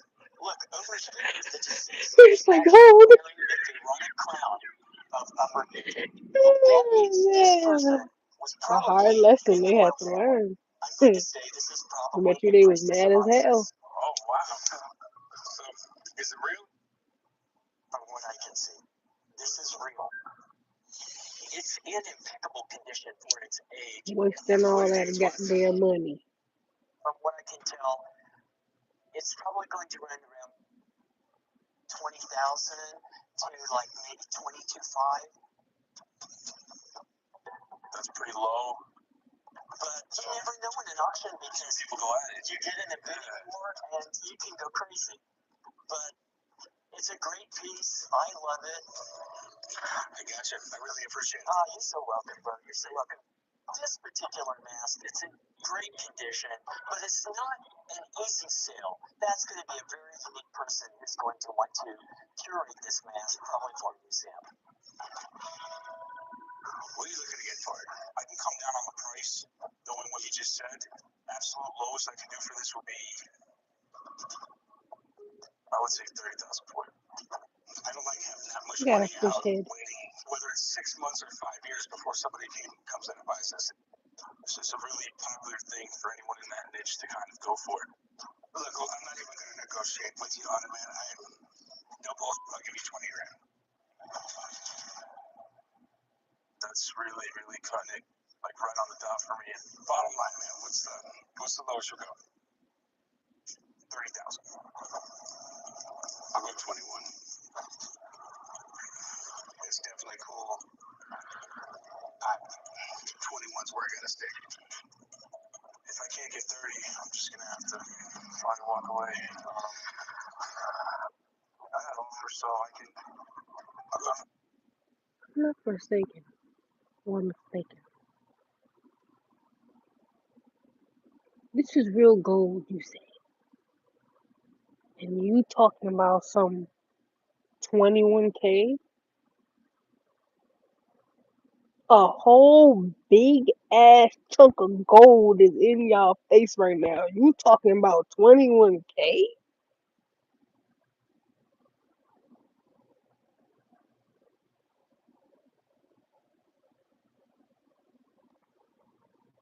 Like, all the way from BC. A chunk of gold. Designed into a mask. 21 only? You need to take that shit somewhere else. I wouldn't sell that. Let alone would I have it because we don't do that around here. But if I was in his shoes, I would not take that 21K. I'll go That's 22. way too low. I'm gonna pass, man. I'm sorry. I can't come to a deal. But dang, All right, man. Well, I'm sorry. All right. take that bitch to a museum or something. They'll pay you even All right, more. you want 30 for it? I'll do 30 right now. Right now. It's ready. $30,000. My man, you got a deal. All right, deal. Maybe let's do some paperwork. Guard that with your life. All he had to do was walk away for a I second. know I paid a little bit more than my Well, buddy said at this least is he got yours, his but I offer. think It should have been more than that. and if I gotta deal with my dad, then I gotta deal with my dad. What do we got? Well, I've got an interesting 1885 Morgan silver dollar that is part of the Binion collection, silver hoard. Wow. This coin came out of a collection that's, a huge part of Vegas history. It's a whole made-for-TV movie plot. Well, I want to sell the coin because it's actually my 40th birthday today, and I'm here with my buddies. I'm hoping to get about $150, and I'm looking forward to taking that money. And well, there's Topless Bar next door, but no, I'm just kidding. This looks cool. So the story behind the Binion collection is hilarious. Grandpa Binion's a Texas mobster, killed a few people out in Texas, came out here to start a casino, Binion's Horseshoe. When he died, his son and his daughter took it over. His son ended up muscling the daughter out and decided that he was going to take the family's entire silver fortune and bury it out in the desert in these giant containers that were like 20 feet deep. Binion's son mysteriously died of a drug overdose. And the night he dies, his girlfriend and her boyfriend, turns out her boyfriend was actually the guy who created the vault, decide they're going to go steal the silver collection. Wow. Rumor has it they tried to put 40 tons of silver on a regular double axle trailer. So the axle snaps on the trailer. Oh my god. There's silver strung all over the road. The rest of the family came along and decided, well, this is kind of a funny story. We can market these coins as that. And this is one of the coins that they found on the highway there. So this coin is actually a piece of that story. So yes, it is. That being said, what are you looking to do with it, man? I'm looking to get around 150. Around 150. Wish I could, my man, but you can buy them all day long for $100. Between $100 and $110. It is mint state. Well, yeah, because it's been underground for some reason. That's the price. I'll give you $100 for it. $100? $100. Can you go up a little bit, like 125 maybe? How about 105? That way you feel like 105. 105. I think I'm good for that too. Thanks, man. Meet me over there. I'm really excited that I got $105 for the coin. I'm gonna take my friends out and we're gonna go to a buffet and get some Alaska king crab legs and take it from there.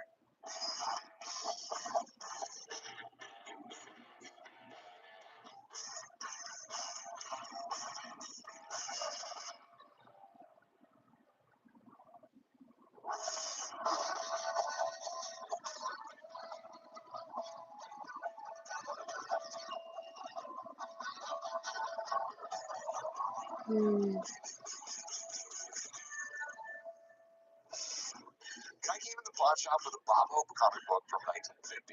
He's asking $500, but I have no idea what Bob Hope anything is going for these days, much less a comic book. So I'm having my comic guy Paul come down, and hopefully he'll know. A Bob Hope number one. I mean, the whole weird thing is that it's Bob Hope. It's not like he's a superhero. Yeah, 50 superheroes were going down. They weren't as popular, and so what DC started to do is license celebrities. They did stories in here that would relate to some of the movies coming out, so they kind of did some cross-marketing there. Okay.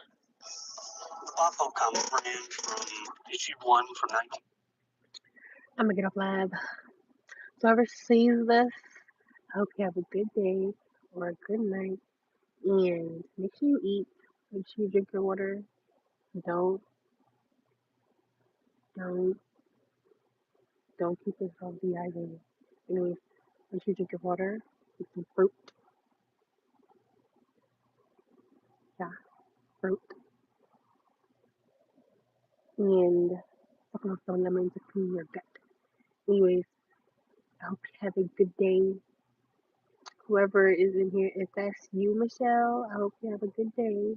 And I hope you get some good rest tonight.